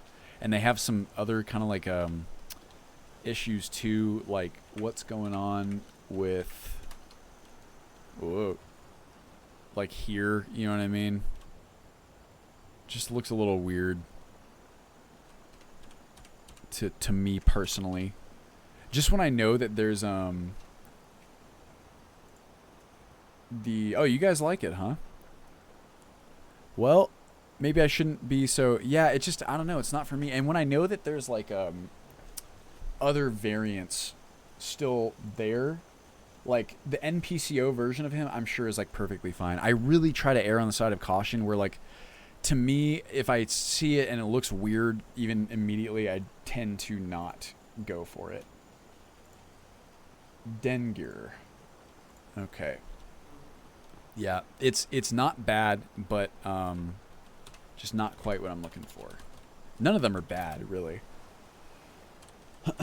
Bad. Whoops. That one didn't work either, huh? Oh, it's Delacorte again. I didn't hit search. Okay, now try. No, it's not the most egregious. It's just kind of like, why do it when I think that there's variants that will look fine and not introduce the same issues? Here we go. You're not supposed to be in here. Oh, sorry, Tekla. What are you doing that for? Like this, that looks like a cow lilies. Or maybe I'm not. gonna warn you again. Get out or I'll call. See, like this one, that one's great. I'm digging it. Don't, shit. Dengir of Stoon. This guy gets a, I don't know, she's supposed to be carrying something. Oh, fuck. Oh, shit. Whoa. Ow. This guy, though, he's, I like this one a lot. Solid. Is his mustache clipping a little bit? Could be, but I think it's fine in general. Oh, he does have an Ebony Warhammer. Jeez. Take it easy, my friend. Yeah, I mean, the bald characters are the easiest because then they don't have, like, the weird hair, you know? I'm going to call that one green. You pass, my friend. Up next is... Oh, Gabriella. But I've... His is upper lip weird. Here's what I gotta do. Hold on. Stop. I'm sorry. I'm leaving. Is there a way to reduce the heavy armor speed penalties? I mean, there's always a way to do something. You know, it's like you could do it. I don't have any plans to do it as of right now. It would be nice if there was like an MCM option. That might be possible. Oh yeah, Derpius, totally. Oh, come on, man. You're really like... I didn't think you had There we go. I was Jarl once, but I was encouraged to step See, I think that looks fine. I think it looks great. That's a pass for me. It was an imperial plot, I tell All right, you. Gabriella. I like, one of the things I really like about the Northborn series is that it really doesn't try to just like over beautify people. There's also people that look kind of, you know, like disheveled or like not ugly, but kind of ugly. Which I like because there's ugly people IRL. Not everyone's just super hot. We can't all be super hot, all right? B342E. Oops. What? No? Okay. Oh, that's dead Gabriella. Oops. Any additions or alterations aren't able to... Not really to Stephanie. I mean, it would be simpler to just include all the mods that it touches in like a downloadable pack, right? But that's not really ever going to fly, I don't think. And short of that, we're pretty much able to do most everything we want. New brother, may I offer my most sincere welcome to our family. Ooh, I like Gabriella a lot. Walk always in the shadow of cities. This one's cool. Does death not come to us all? Is it not a certainty? I am therefore honored to be Doom's herald. To It's play some part in a being's inevitable end. really cool. I like her Darkness guide thing you. because the same thing. It's like she. I don't know. Probably she's a like pretty hot, but it's not like overly so. I don't know. It's got a lot of character. You know what I mean? You want to look at Babette? There you are. Astrid's told me all about you. Heard she pulled I really you. like Babette She's too. The problem is her invincible. hair is a little polygonal, we might say. But whatever. It's simple children, I believe. And I really do like it. Have fun. Overall. Have fun. What's up? Stop. Turn around and go back the way you came. Astrid is waiting. It's Three Dog. She's down at the entrance. You must have passed right by her. My man Arnbjorn, who's got a tinted face bug. And Festus Krex and Vizara. Nice. Alright. Y'all are looking great. Love it.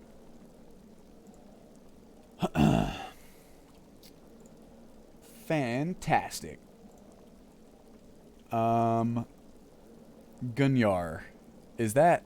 Who is that? Is that Ulfric's right-hand man? No, Gunjar... He's the Helgen guy who's, like, dead, is he not? I don't think it really matters what he looks like. Unless it's the carriage driver. I don't know if I really even... I mean, I guess we can go check it out. Why not? B1694. He might not even be there in Skyrim Unbound. Yeah, children are tougher. I'm generally satisfied with how Babette looks. Yep, here he is. Gunjar's gear. Yes, this is definitely the one that is edited. I'm sorry, bro. I am disrespecting your corpse. That looks just fine, and especially for a character that is literally just dead, like sitting right there. There is a Gunjar the carriage driver. I searched it, or when I searched Gunjar, it popped up, so that's the only reason I know that. Here, we can check him out. Let's discover who this person is, if it lets us.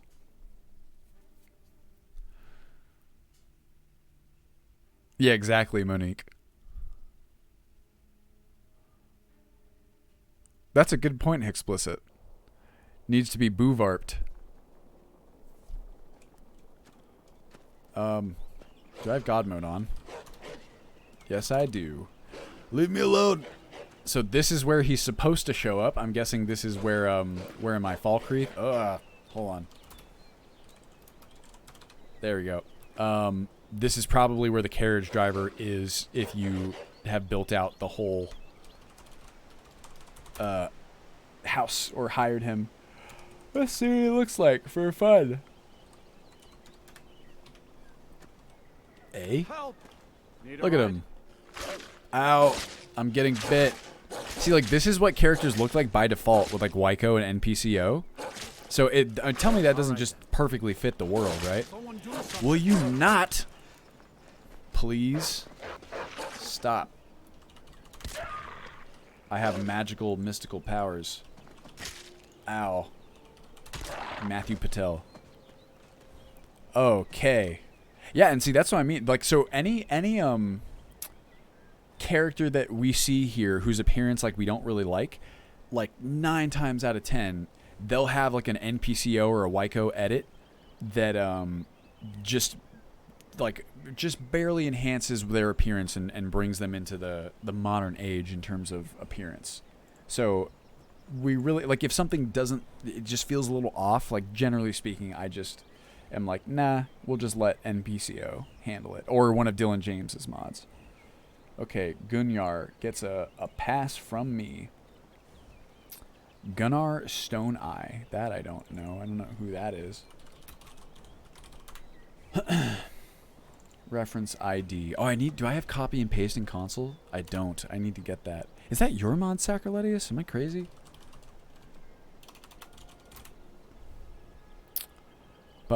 Yes, it's fine as long as they're bald. AF96. Nope, that didn't work. Well, alright. We might as well just place him at us. 13643. Why no one adds simply bigger trees? I think that mod changed the game a lot. Well, you will be happy to hear. Did I contract rock joint? I did. Oh, that is annoying. Alright, that guy looks... This one looks great. Maybe it's because he's bald. Hello, Noxon. Bambi, you be happy to know. So that's a pretty big tree, right? This is actually... EVT has implemented their own version of... It's not their own version of simply bigger trees, but it is like a a version of EBT that features much larger trees by default. Ah. I understand, pumpkin cake. Well, so he especially doesn't matter. For at least our purposes. Not as a person. He, of course, matters as a person, but he'll never show up in our game. Yeah, totally. Okay. How can I get rid of Rockjoy? You know what? Here's what we're going to do. We're just going to, just real quick, COC to Whiterun, Temple of Kinnereth. Yeah. Playing Skyrim, listening to the stream isn't going to work. Getting 10 FPS and oof. Not ideal. Excuse me, brother. Need something? Oh, shit, sorry. Until next time. Yeah? Oh, are you not doing next time. healings right now? I'm, we're maybe, what are you, like, not on duty or something? Set game hour to 10. Hi. Why is he not healing me? Good day. It's because I have, wouldn't be because of my torch, would it? Weird. All right. I wonder why. Well then, I guess I won't be doing this. I changed color. Are you making it EVT? You end up keeping it? Very little, probably, Derpiest Kitty. Maybe some, but if you're familiar with Xedit patches, then you can probably do it relatively easily. Is the room causing a weird echo? It might be a little echoey in here because of like AOS. Pain is so great. Yeah, this is like a big room. Acoustics. Why do you have that makes the shrine itself not cure you? That's probably Requiem. It might cure me. Where's the shrine? Where is the shrine of Kinnereth? There's got to be one in here somewhere, right? Make it stop. Is there really not? Ugh. Oh, there it is. Duh. Oh, I think I've trespassed, so I automatically don't get it. Ugh. Okay. Rock joint. Or I can just give myself like a cure. Potion of cure. Of course. Why didn't I think of this? We're going about this the wrong way, everybody. Hello, Prince Wolfchild. We are testing NPC appearances. Next up on our list, it's actually not called Potion of Cleansing anymore for some reason, explicit. I don't know why, but the Requiem team changed it in the most recent. Maybe they thought this was more, maybe because they divided it back into cure disease and cure poison or something. Who can say? That's all good. Hadvar. Who's Hadvar? Who's that? I don't know him. I do. Nope. 2BF9F. What's up, dude? What the rebels like to forget is that the Empire is what's keeping the Dominion out of Skyrim. So I really like Stay sharp. this Hadvar. I think that I don't like this super harsh direct overhead lighting. This one's really good. But Keep your guard up. this is where we have to choose between this version and Dylan James's mod, which will have Storm one. What is it called? Civil War Dylan. I'm just gonna search Dylan James Skyrim Nexus. Only many people go with Rayloff over Hadvar. Maybe because maybe there's like a psychological thing to it where like you do spend way more time with Rayloff than you do with Hadvar in the beginning sequence. House Carl Companions Refine. It's like Civil War mod. Stormcloak Rebellion Refine. That's what it's called. So here, this is what Hadvar looks like in the base. Well, okay. Here, check it out. Here is Hadvar of Dylan James fame. He's the fourth from the left. Which does look good, but I really like this Northbourne one. Yeah, and that is true. The Empire is trying to kill you, and Hadvar's in the Empire, so that is also true. Blue is kind of good, red is bad. I think you like this one, CP. You like this guy, this version of Hadvar. Well, you know what? I'm gonna make a choice for myself. Here's what I'll do.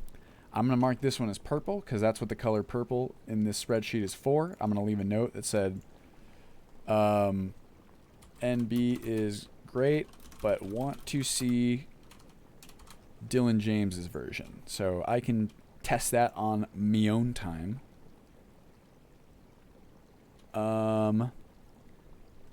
Yeah, and I mean they try to have that be the rationalization. Pumpkin. Showing all the chaos and movement keys were defaulted WASD. Do you not use WASD, Sacrolettes? You use like the arrow keys, perhaps? Helvard. Who the heck is Helvard?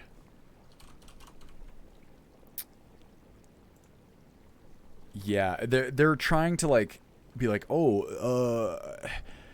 he's such a good guy. He wasn't the one trying to kill you, and it's like, yeah, I guess, but like, I don't know. And then they show him saving like a child. That was their way of kind of like characterizing him, right, to make him seem like less of an asshole. But I don't know. I don't know if it really works because it's like it's like two people. It's like, okay, this person aligned with a faction that tried to kill me? No. Okay, this person aligned with a faction that tried to kill me. Not that hard of a choice. If it were IRL, you know what I mean? Okay. No. I want to move to reference ID 19824.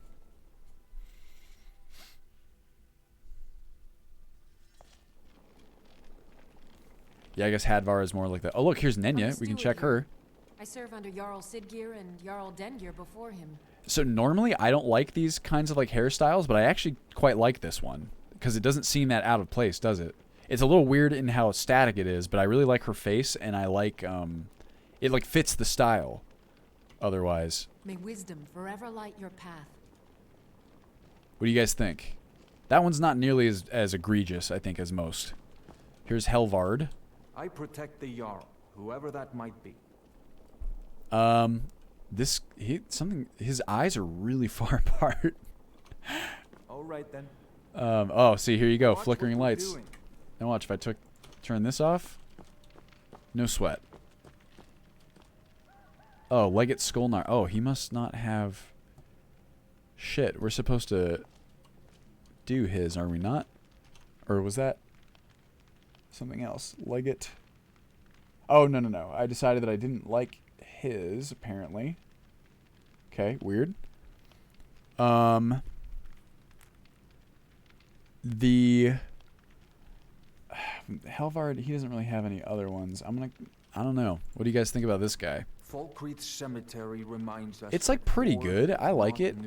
I'm just, my only issue is like, is anyone's eyes like actually that far apart? Guess it could be. I like it. I don't know. I'm gonna go ahead and I'm gonna give this guy a clear. Respect, and you'll be welcome. It's not so bad. Okay. That person, he gets a clear. He's passed. Purple. Well, what Nenya is that lady? I like hers. She doesn't really have any good alternatives past here. What does she look like normally? Nenya. UESP. Forget the list.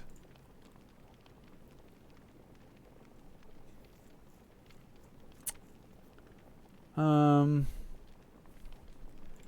me look at her again really fast. Hello, Miss Lady. Sidgir can sometimes act too quickly, but he does listen to Helvard and I. She's a little hot. A little over hot. Okay. I'm going to, here's what I'm going to do. So Helvard gets a pass. Nenya, I'm going to give her a yellow, or a purple. I'm going to say, MB could be fine, but could be a smidge over beautified. Check NPCO. So that way I know kind of what's going on there. I should do a different color for this. I'll make a okay, these guys get a special color.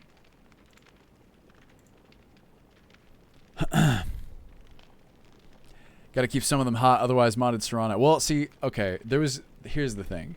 When it comes to Serana, like, you gotta... Yeah, I mean, I thought that it's appropriate because she's like the right hand of the Jarl or whatever, right? It's more just like, do you fit within the world still? But when it comes to Serana, like, you gotta have the Serana overhauls. Like, I like the Baijin Serana. I think it looks really cool. Here. You guys can see what she looks like. Oops.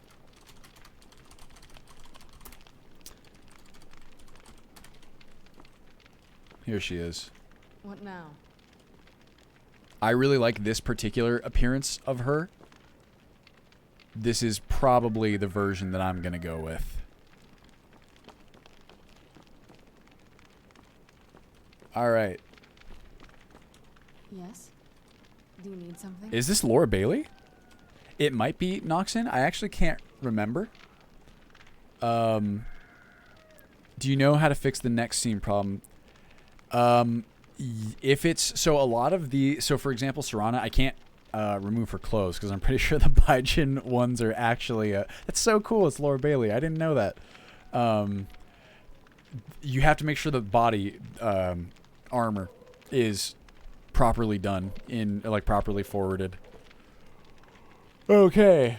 So Lydia gets a little note. Who else do we got? Who's up next? Helvard gets a pass. Hearn and Hurt, they are always a contentious one. I should just go to Half Moon Mill.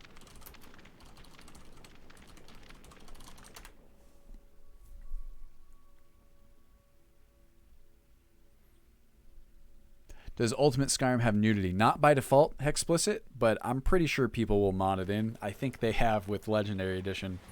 The mod list is safe for work by default. Hurt and Hearn are not here. I don't see them.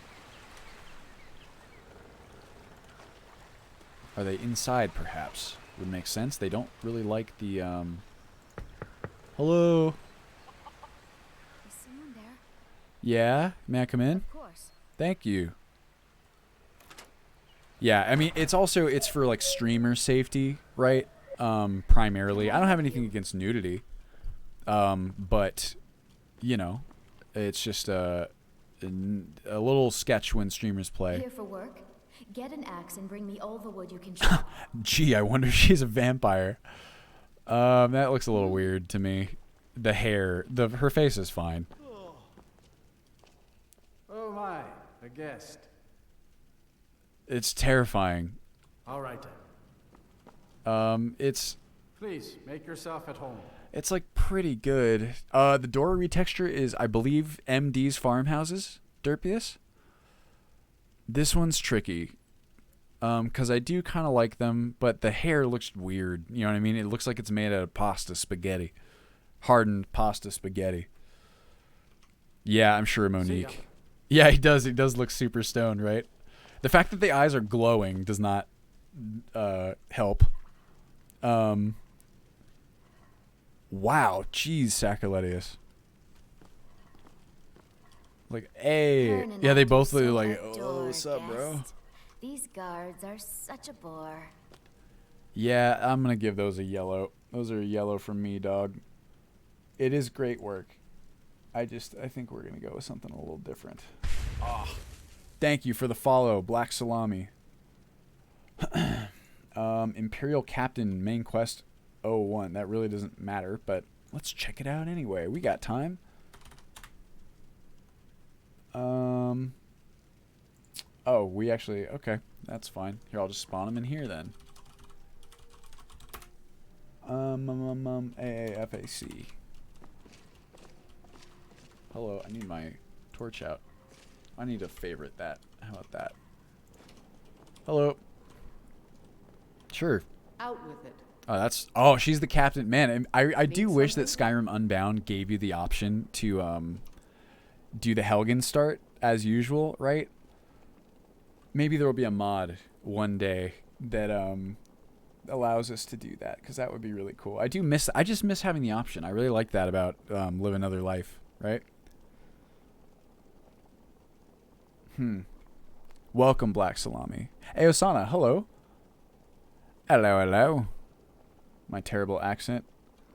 Okay. That one gets a pass for whatever it's worth. It's always nice to, like, you might as well be thorough and still check these ones in case we do revisit Helgen at some point. Indara. Thank you, Harsis. When I will play, basically after the first release, I'm going to start doing gameplay streams again. That's my... Oops, I minimized OBS. That's my plan as of now. Nah, I don't think so. Player.move to 19819. Yeah, it's just casual pumpkin cake. That would be cool, Sacriletius. So there's the thing with Skyrim Unbound is that you have more granular control over your starts. You can customize like a lot more. Whoa. This whole area is too grassy. I really need to like clean it up. Runil looking fucking terrifying, but you know, as fits a creepy priest, not a priestess. Falkreath is a hard place, and tending a farm here is thankless work. This one's okay. It's just like the same thing where like her hair just looks like weird. It's, you know what it is? It's the salt and wind textures too. It's not bad. But I don't know. So it just looks too modern to me. I don't know. Oh yeah, so I started to say this. So Skyrim Unbound gives you a lot more granular control, which I really like. For example, you can not be a Dragonborn, which I really like. But I really like that alternate start gives you the option to do the Helgen start, and I really like that it kind of gives you these little stories almost to your starting locations. I would like to do something similar. Yeah, I think this is like a yellow. I'm just gonna have her. I'm gonna revert her. Yeah, you know, even if it's just something, like, you could do the same thing with Skyrim Unbound, where like I don't know. If anything, I would like to have a preset selection of starts for Skyrim Unbound eventually, if I decide to keep Unbound or whatever. But I wonder if let's see, Live Another Life Skyrim. I would honestly use Live Another Life if it provided you the option to be a non-Dragonborn character. That's like the main one for me. Non-Dragonborn. And the randomization is another good point. Probably what I'll probably do, I'm really interested in overhauling the new player experience in general, so I'll probably just like overhaul character creation and edit Skyrim Unbound so that instead of doing like the MCM options, if you want to, you can just choose from like a list of preset starting scenarios, right?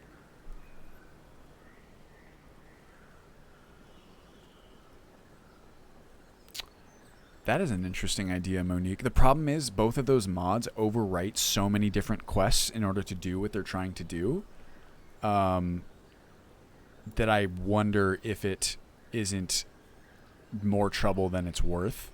I actually do use Skyrim Unbound Reborn Noxon. Okay, Ingrid.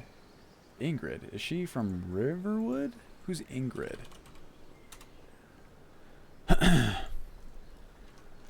Whoops. Okay. Runil, who's this man? Matthews.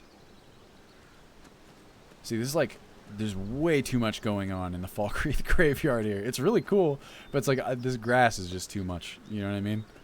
It's like, oh my god, there's candles and shit everywhere. Riften Alchemy Apprentice? Oh. No, that's Ingen. That's the Blackbriar daughter.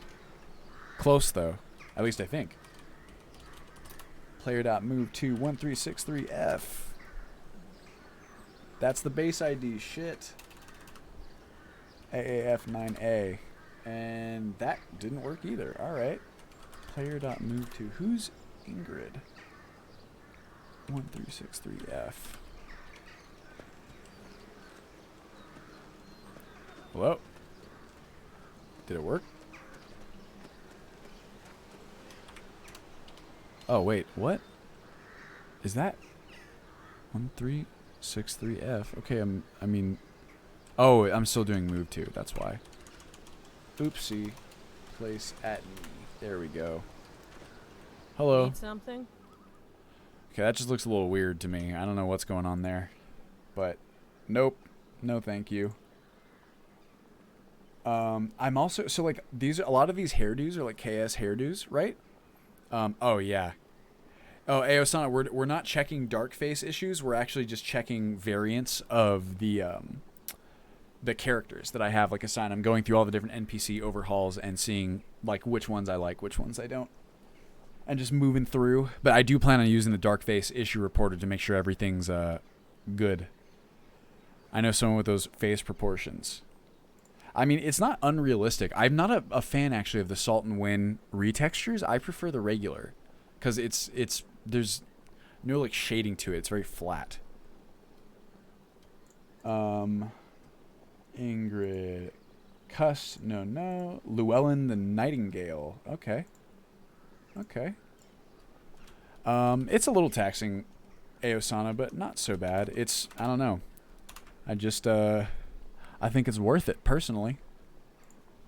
I use superior lore-friendly hair, for sure. Yes, sacrilege. What I'm probably going to do is just create my own custom starts that just kind of determine how the MCM is set, right? Ingrid's another Helgen NPC. Ah, I understand. Well, no worries then. Yeah, I mean, the crafting recipes that I put together, it's actually... oh my god, Hexplicit, thank you for all the gifted subs. My gosh. Everyone, a big round of applause for Hexplicit. Thank you very, very much. That is above and beyond the Call of Duty. After doing all those crafting recipe changes, like, nothing seems as tedious by comparison. That is a very good point. Player.move to 0301 8DEB. It's weird that this is a... Did I put that in right? 80301 8DEB. Yeah, that's correct. Okay.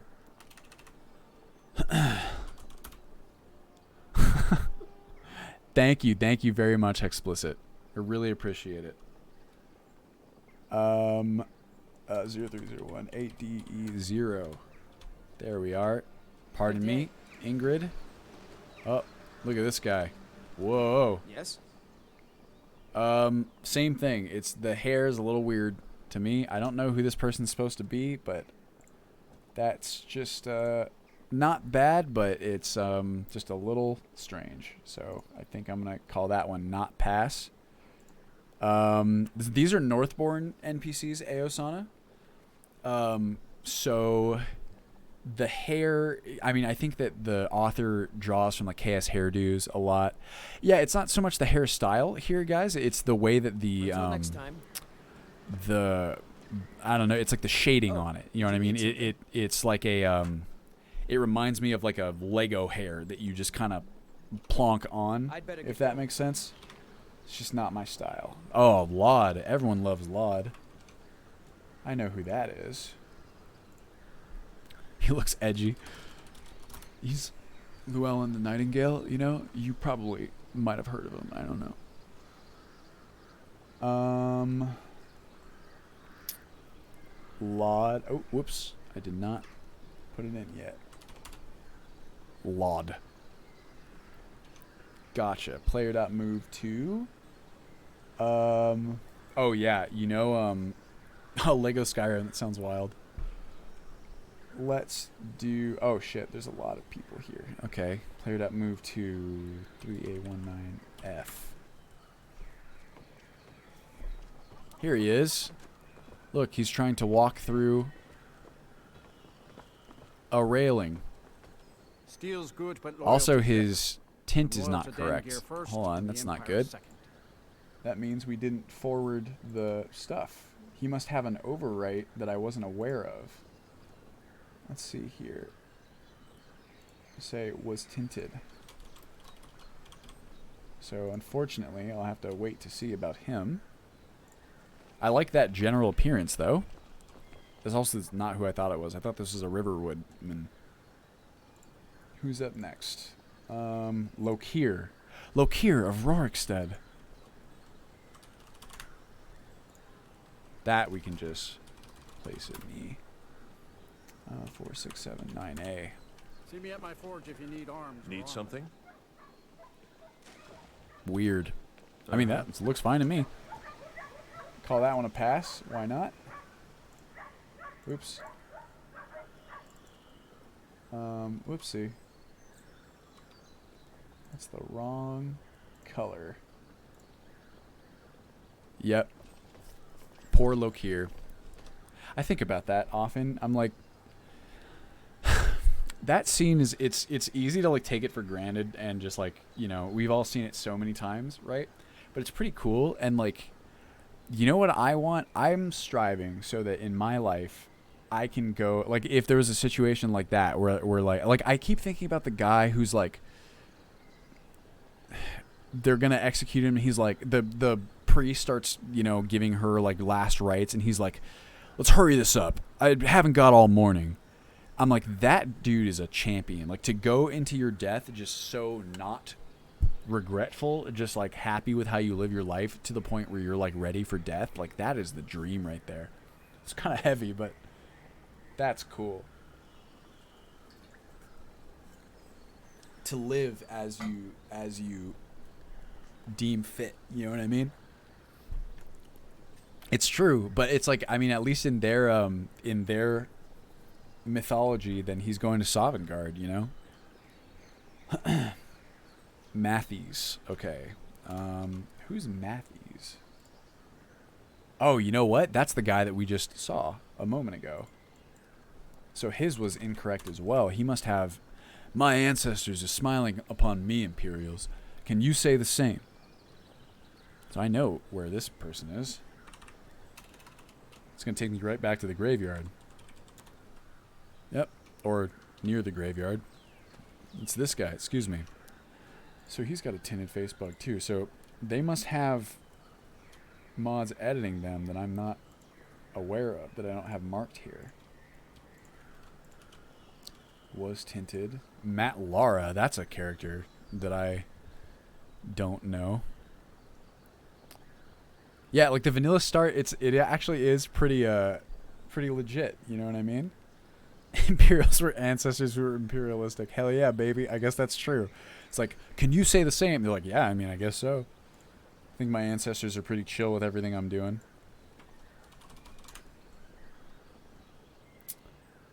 Okay, who the heck is Matt Lara? AAF99. That did not work. She's got to be someone from Helgen as well. Perhaps. Oops. Place at me. Here she is. Yeah? See, Sam, it's that Salt and Wind retexture, man. It's just like not my jam. Compared to like the KS hairdos by default, they have a little bit more. They're a little bit more dynamic in terms of color, and like when they get close to the root, right? And I just kind of prefer that to the Salt and Wind, which is a lot more like homogeneous across the entire hair strand. Nari. Oh, these are all like Falkreath. I did see the new bear mod. I would need to try it out to see. Like, I was watching videos of it, and I think it looks really cool. I did think that it looked a little like, it's almost exactly what I'm describing with the KS hairdos, right? Where like the fur didn't look as like kind of messy as I hoped. It's kind of like one consistent color like all the way down, and I'm wondering if there won't be some sort of change to the texturing. But the model and like the fur effect is like amazing. So even with that minor complaint, there's a pretty likely chance. Kid from the intro is the kid Froki's caring for. Whoa, I didn't know that. That's super cool. I had no idea. Does JP Steel also do... What else does JP Steel do? Dude, still learning new stuff. All these years. Nari.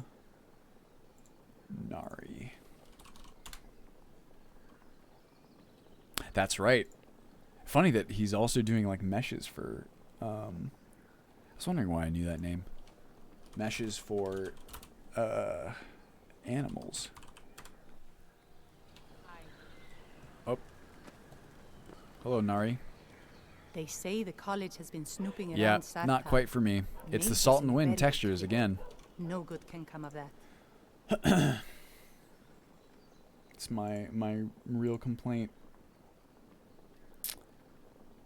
That is awesome. I love Helgen Reborn for so many reasons. I wish we could use it.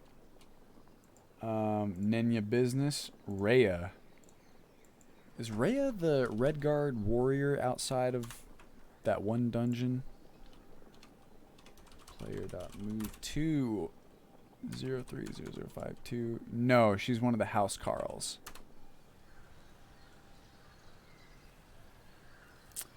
Helgen Reborn is tough. Explicit. It used to be in the legendary version, actually. Wait, what the hell? Here's Serana again. I guess, oh, she's the House Carl. That's right, so we'd have to spawn her. That makes sense. Yeah, it's the vampire quest. It has you immediately fighting vampires, and they're like endgame enemies in Requiem, unfortunately.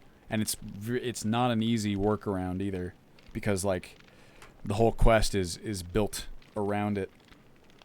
03005215.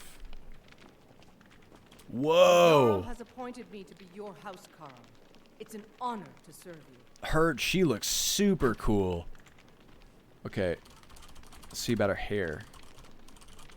Oops. No. 7BC1A1. I could be out there with you. Ah, I dig it. I like it. Honor to you, my thane. Excuse me. Good luck out there. I like hers a lot. Who does... Oh, but she has a Dylan James version. She's really cool, though. Yeah, that's like... We did a similar thing, Sacrilegious, but then it's like... It's really weird that, like, the first quest is way harder than all the rest of them. Let me see... House Carl's... Refine... Skyrim Nexus... House Carl Companions Refine. Let's see what she looks like with Dylan James's mod. Okay, this is very likely her. That's pretty cool too, on the left there. But I don't know. I feel like I actually like this one, the Northborn. What do you guys think? Between those... Let's see. I think it's worth... I mean, Dylan James' stuff is so good that I want to try it. So I'm going to make a note. I'll just check it myself. I'll say, yeah, Rhea, super cool. Check DJ just in case. Okay, so I'll make a game time decision there myself.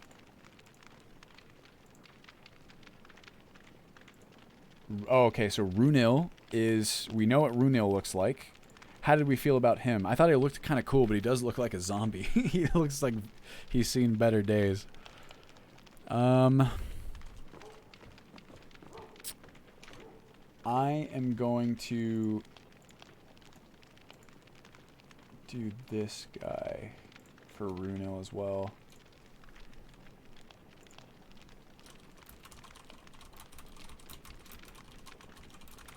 But I put... Yeah, because the problem is it's not really worth the effort to like individually adjust the NPC appearances, in my opinion. I wrote very interesting, unique Northborn appearance, but a bit jarring. check others, because I also have a couple mods that edit Runil as well, so I can sort that out on my own time. Sid Gear. Oh, everyone's favorite. We should be able to see him. Also, oh, you know what? I bet he has Pandorables. In fact, I know he does. I just didn't mark it, so I'll need to fix that as well myself. Sid Gear is such a dick. Was tinted. Sinding. Man, all of these characters. Oh, I'm such a fool, guys. I was like, wow, what a coincidence that like all of these characters are like in Falkreath. It's a Falkreath NPC mod. Like, it makes perfect sense that that's the case. Thank you for the follow, Ireus or Elreus. I can't read that. I think Ireus. Okay, Sinding. Help. Sinding for NPC. Player dot place at me. 136 AC. Oh, that's not the right one. That's not who we want. Oopsie. Wow, that actually scared me. 6C1B7. Can someone clip that for me? I would be very appreciative. That was amazing. I do not yet know Black Salami. I still gotta optimize. Yes? That's pretty fine. This version of Sinding. It's kind of weird. A lot of these characters have like eyes.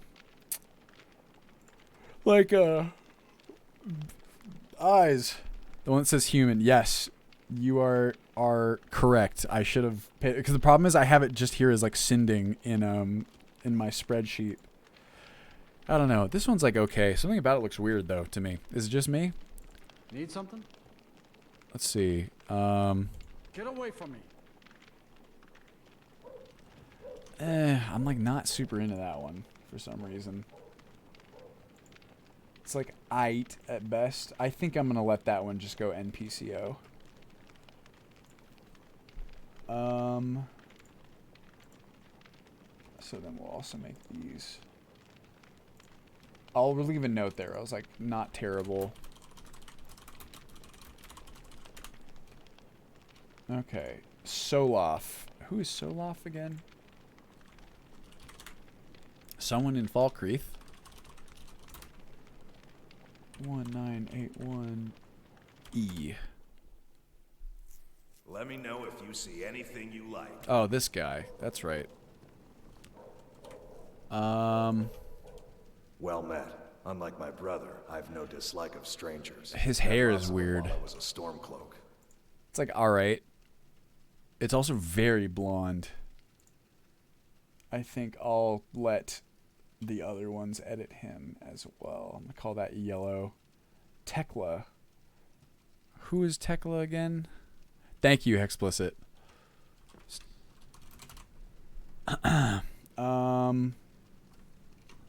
Yeah, there's something odd like about it. Tekla. She is no player dot move to. What time is it right now? 2:51. Okay, we're like right on time here. 1981C. Oh yeah. I'm sorry, I should really go now. Whoa, whoa. Don't judge. I can't really help you. I'm just Dengir's maid. Her eyes look huge. That's about my only concern. Because like otherwise I think she looks really cool. Like she has like a very unique appearance, you know what I mean? It's like there's just something weird though. I don't know. Why are her eyes so big? Well, okay. Who else do we have for her? What other options? Yeah, it's really tricky. It's she has huge eyes. It's like her eyes are way bigger than anyone else's eyes. That's my concern. Oh, there's a Tekla Cal Lilies that I think was too over beautified. Yeah, here's what here, check this out. This is the only other one that we have in here. Where's Tekla?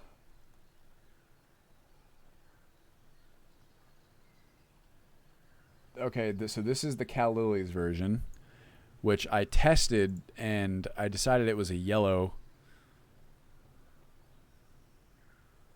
I don't know. It's not the official photo. You can see most of these, like almost everyone. I don't know how you guys feel about this. It's just like she's supposed to look old, but she doesn't look old. It's just too beautiful. Excuse me, over beautified. I think I'm gonna do neither of these. I think I'm gonna go ahead and mark that one as a yellow, and I'm gonna let it go NPCO, and I'll put another note there. Thad Gear. Is that the father of Sid Gear? Amanda Seyfried. Oh, it was like Grimes? Okay. Yeah, just I mean it's a really cool appearance, but I'm not quite sure if it's a fit. Oh, whoops.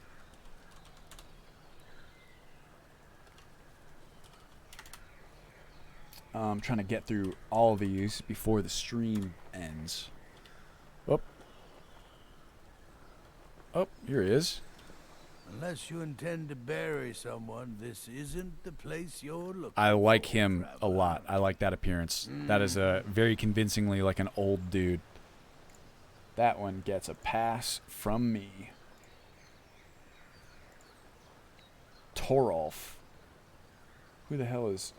Oh, Torolf is another Helgen NPC. I remember the voice line. Yeah, dude, those chops are enviable. Place at me. 13641. There he is. Oh, he's also got tinted face. I mean, it doesn't really matter that much, I guess, but gotta note it all the same. And fix it. Valder. Like Valder's dagger? Good day. Whoops. Cut things with those chops. Player dot move to 411 B9.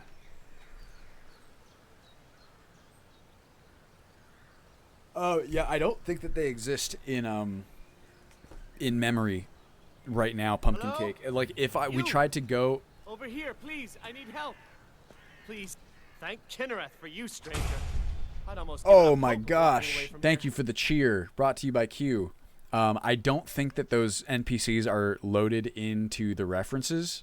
Or that's what I just said is like some bullshit in terms of how I phrased it. But I don't think they're in the game. I think if it lets us go to where their reference marker is, they probably just wouldn't be there, right? So that's why I've been summoning them in. Yeah, he is... Looks a lot like Rayloff. Something about it just looks a little odd. Name's Valder. I hunt out of Falkreath.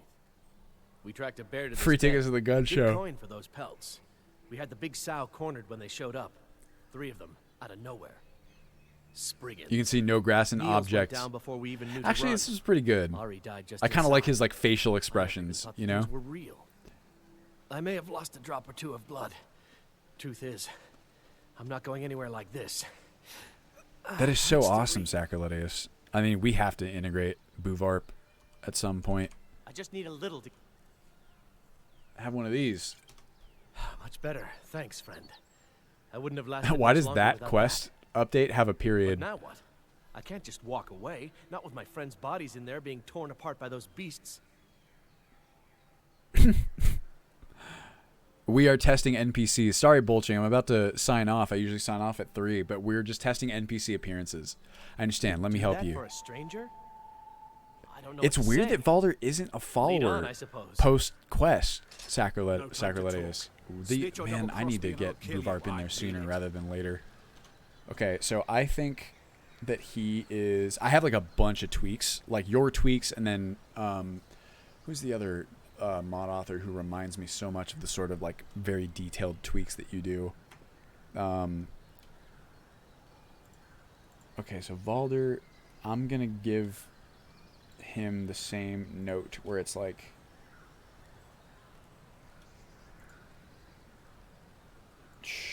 I'm going to say like pretty decent, but check NPCO. Okay, there we go. And then, okay, we got 3 more. Valga Venetia. Yeah, it's like if you can get a whole ass quest with him, you know what I mean? Like, that is a good reason to make a character into a follower. B994E. Nope, whoops, that's Valder's Lucky Dagger. That's not even close.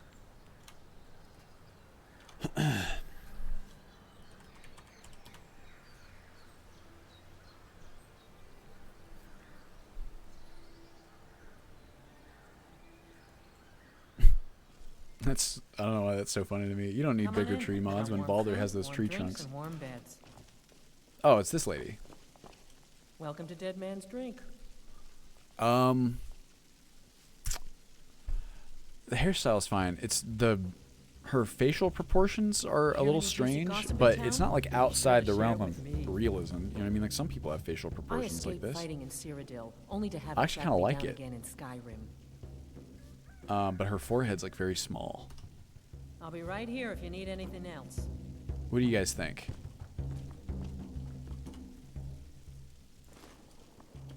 Well, I wouldn't complain if we. Because she got like a unique appearance too, and she fits pretty well. I'm gonna say the same thing that I said for Baldur. I like it. She has, I don't know, she just looks cool. Alright. Velod, that's a Helgen name if I've ever heard one. Velod making that mead with the juniper berries mixed in. Whoops. Okay, player.move to AAF9B. Yeah, so none of these Helgen NPCs. I wanted to see if I could go to it, but they're not anywhere. Whoops, no. 1363E.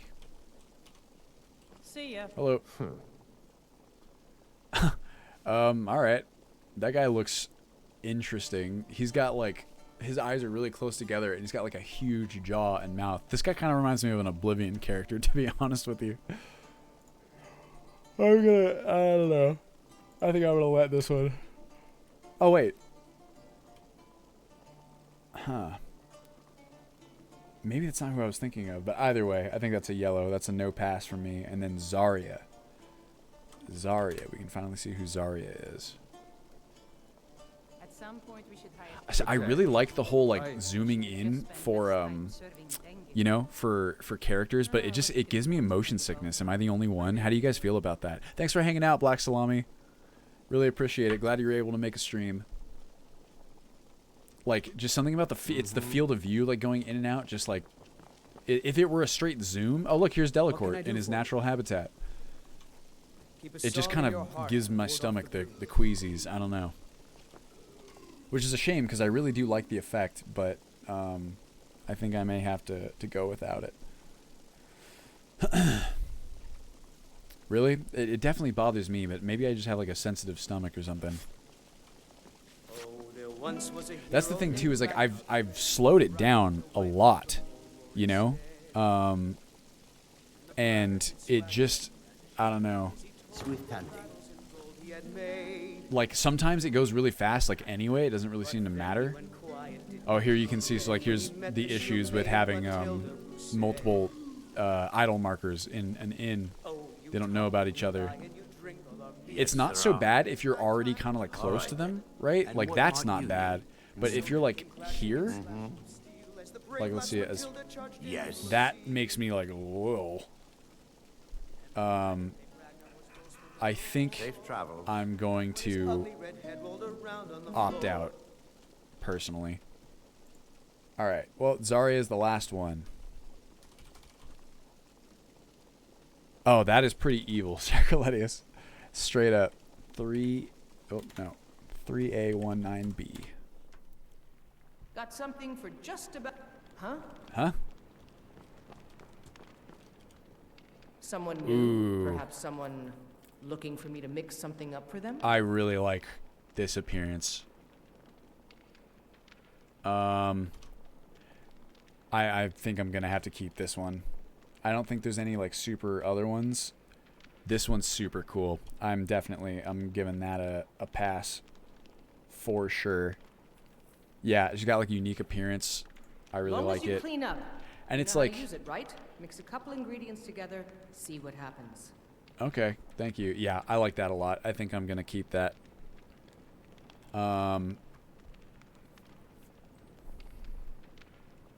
Oh, I thought you meant sprinting down a slope, Sacriletius. Like you mean like sprinting up, straight up? Like that makes sense to me. Call upon me if I can. I like that actually.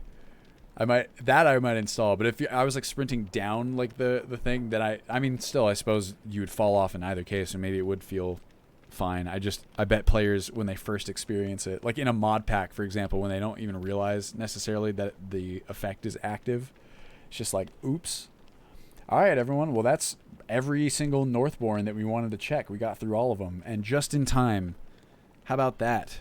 Thank you all for bearing with me. I hope it was enjoyable. I had a lot of fun doing it. This is usually when I sign off, just about. So let me go ahead and see if there are any cool peeps, any friends of Ultimate Skyrim we can raid. And please stick around. Let's see who's doing stuff. I know CT, she's usually streaming sometimes at the same time.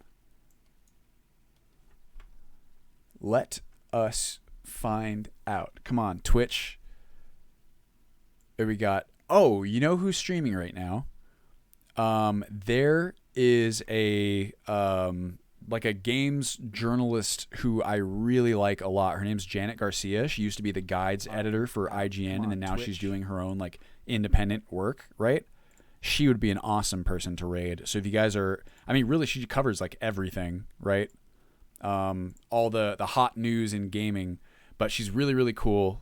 So I'd really appreciate it if you guys could stick around and check her out if you're feeling up to it. If not, I understand. But that is definitely who I'm going to raid. Let me make sure I'm getting her. She goes by Gamionisis on Twitter and on Twitch. Let me make sure I'm getting this correct. Yes, okay. Yeah, sorry about that, Sleepy Kim. But if you're down to check out this other streamer, she's really, really cool. Anyway, thank you all for joining me. Oh, Noxon, I'll answer that question really fast. How's development in general been going? Development in general has been going really well. We are kind of rapidly approaching the point where we will have an early access build that we can get out to you guys. I mean, it's still going to be like a couple months yet, but like this, I'm doing the NPC stuff, and then I'm automating the MCMs, and then I'm updating all the stuff that I need to update in order for Wabbajack to still be able to, you know, download and install the mod pack or mod list. And at that point, it's just a matter of like cleaning up anything that really stands out as like bugs, right?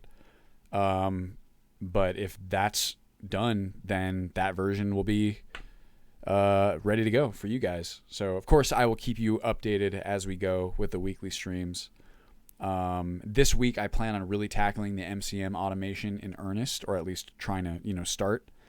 So we'll see how it goes. I'm hoping it'll go well because it's not unprecedented. There's a lot of list authors who have been doing this kind of thing. The approach that we're taking is a little unique, so I don't know exactly how it will go, but we'll find out this week. In any case, thank you all for joining me. I hope I had a wonderful weekend, and I hope you have a wonderful week. Please stick around for Janet if you're interested, and I will see you guys in the next stream. Here we go. Ready to raid. Of course. Thank you for joining me, Mario. Thank you, everybody. I really do appreciate it. It's a lot of fun to do the streams, and it was nice to come back to see everybody after some time off. All right, so I will see you next week at the same time. Thank you all again, and stay safe out there, everybody. Goodbye.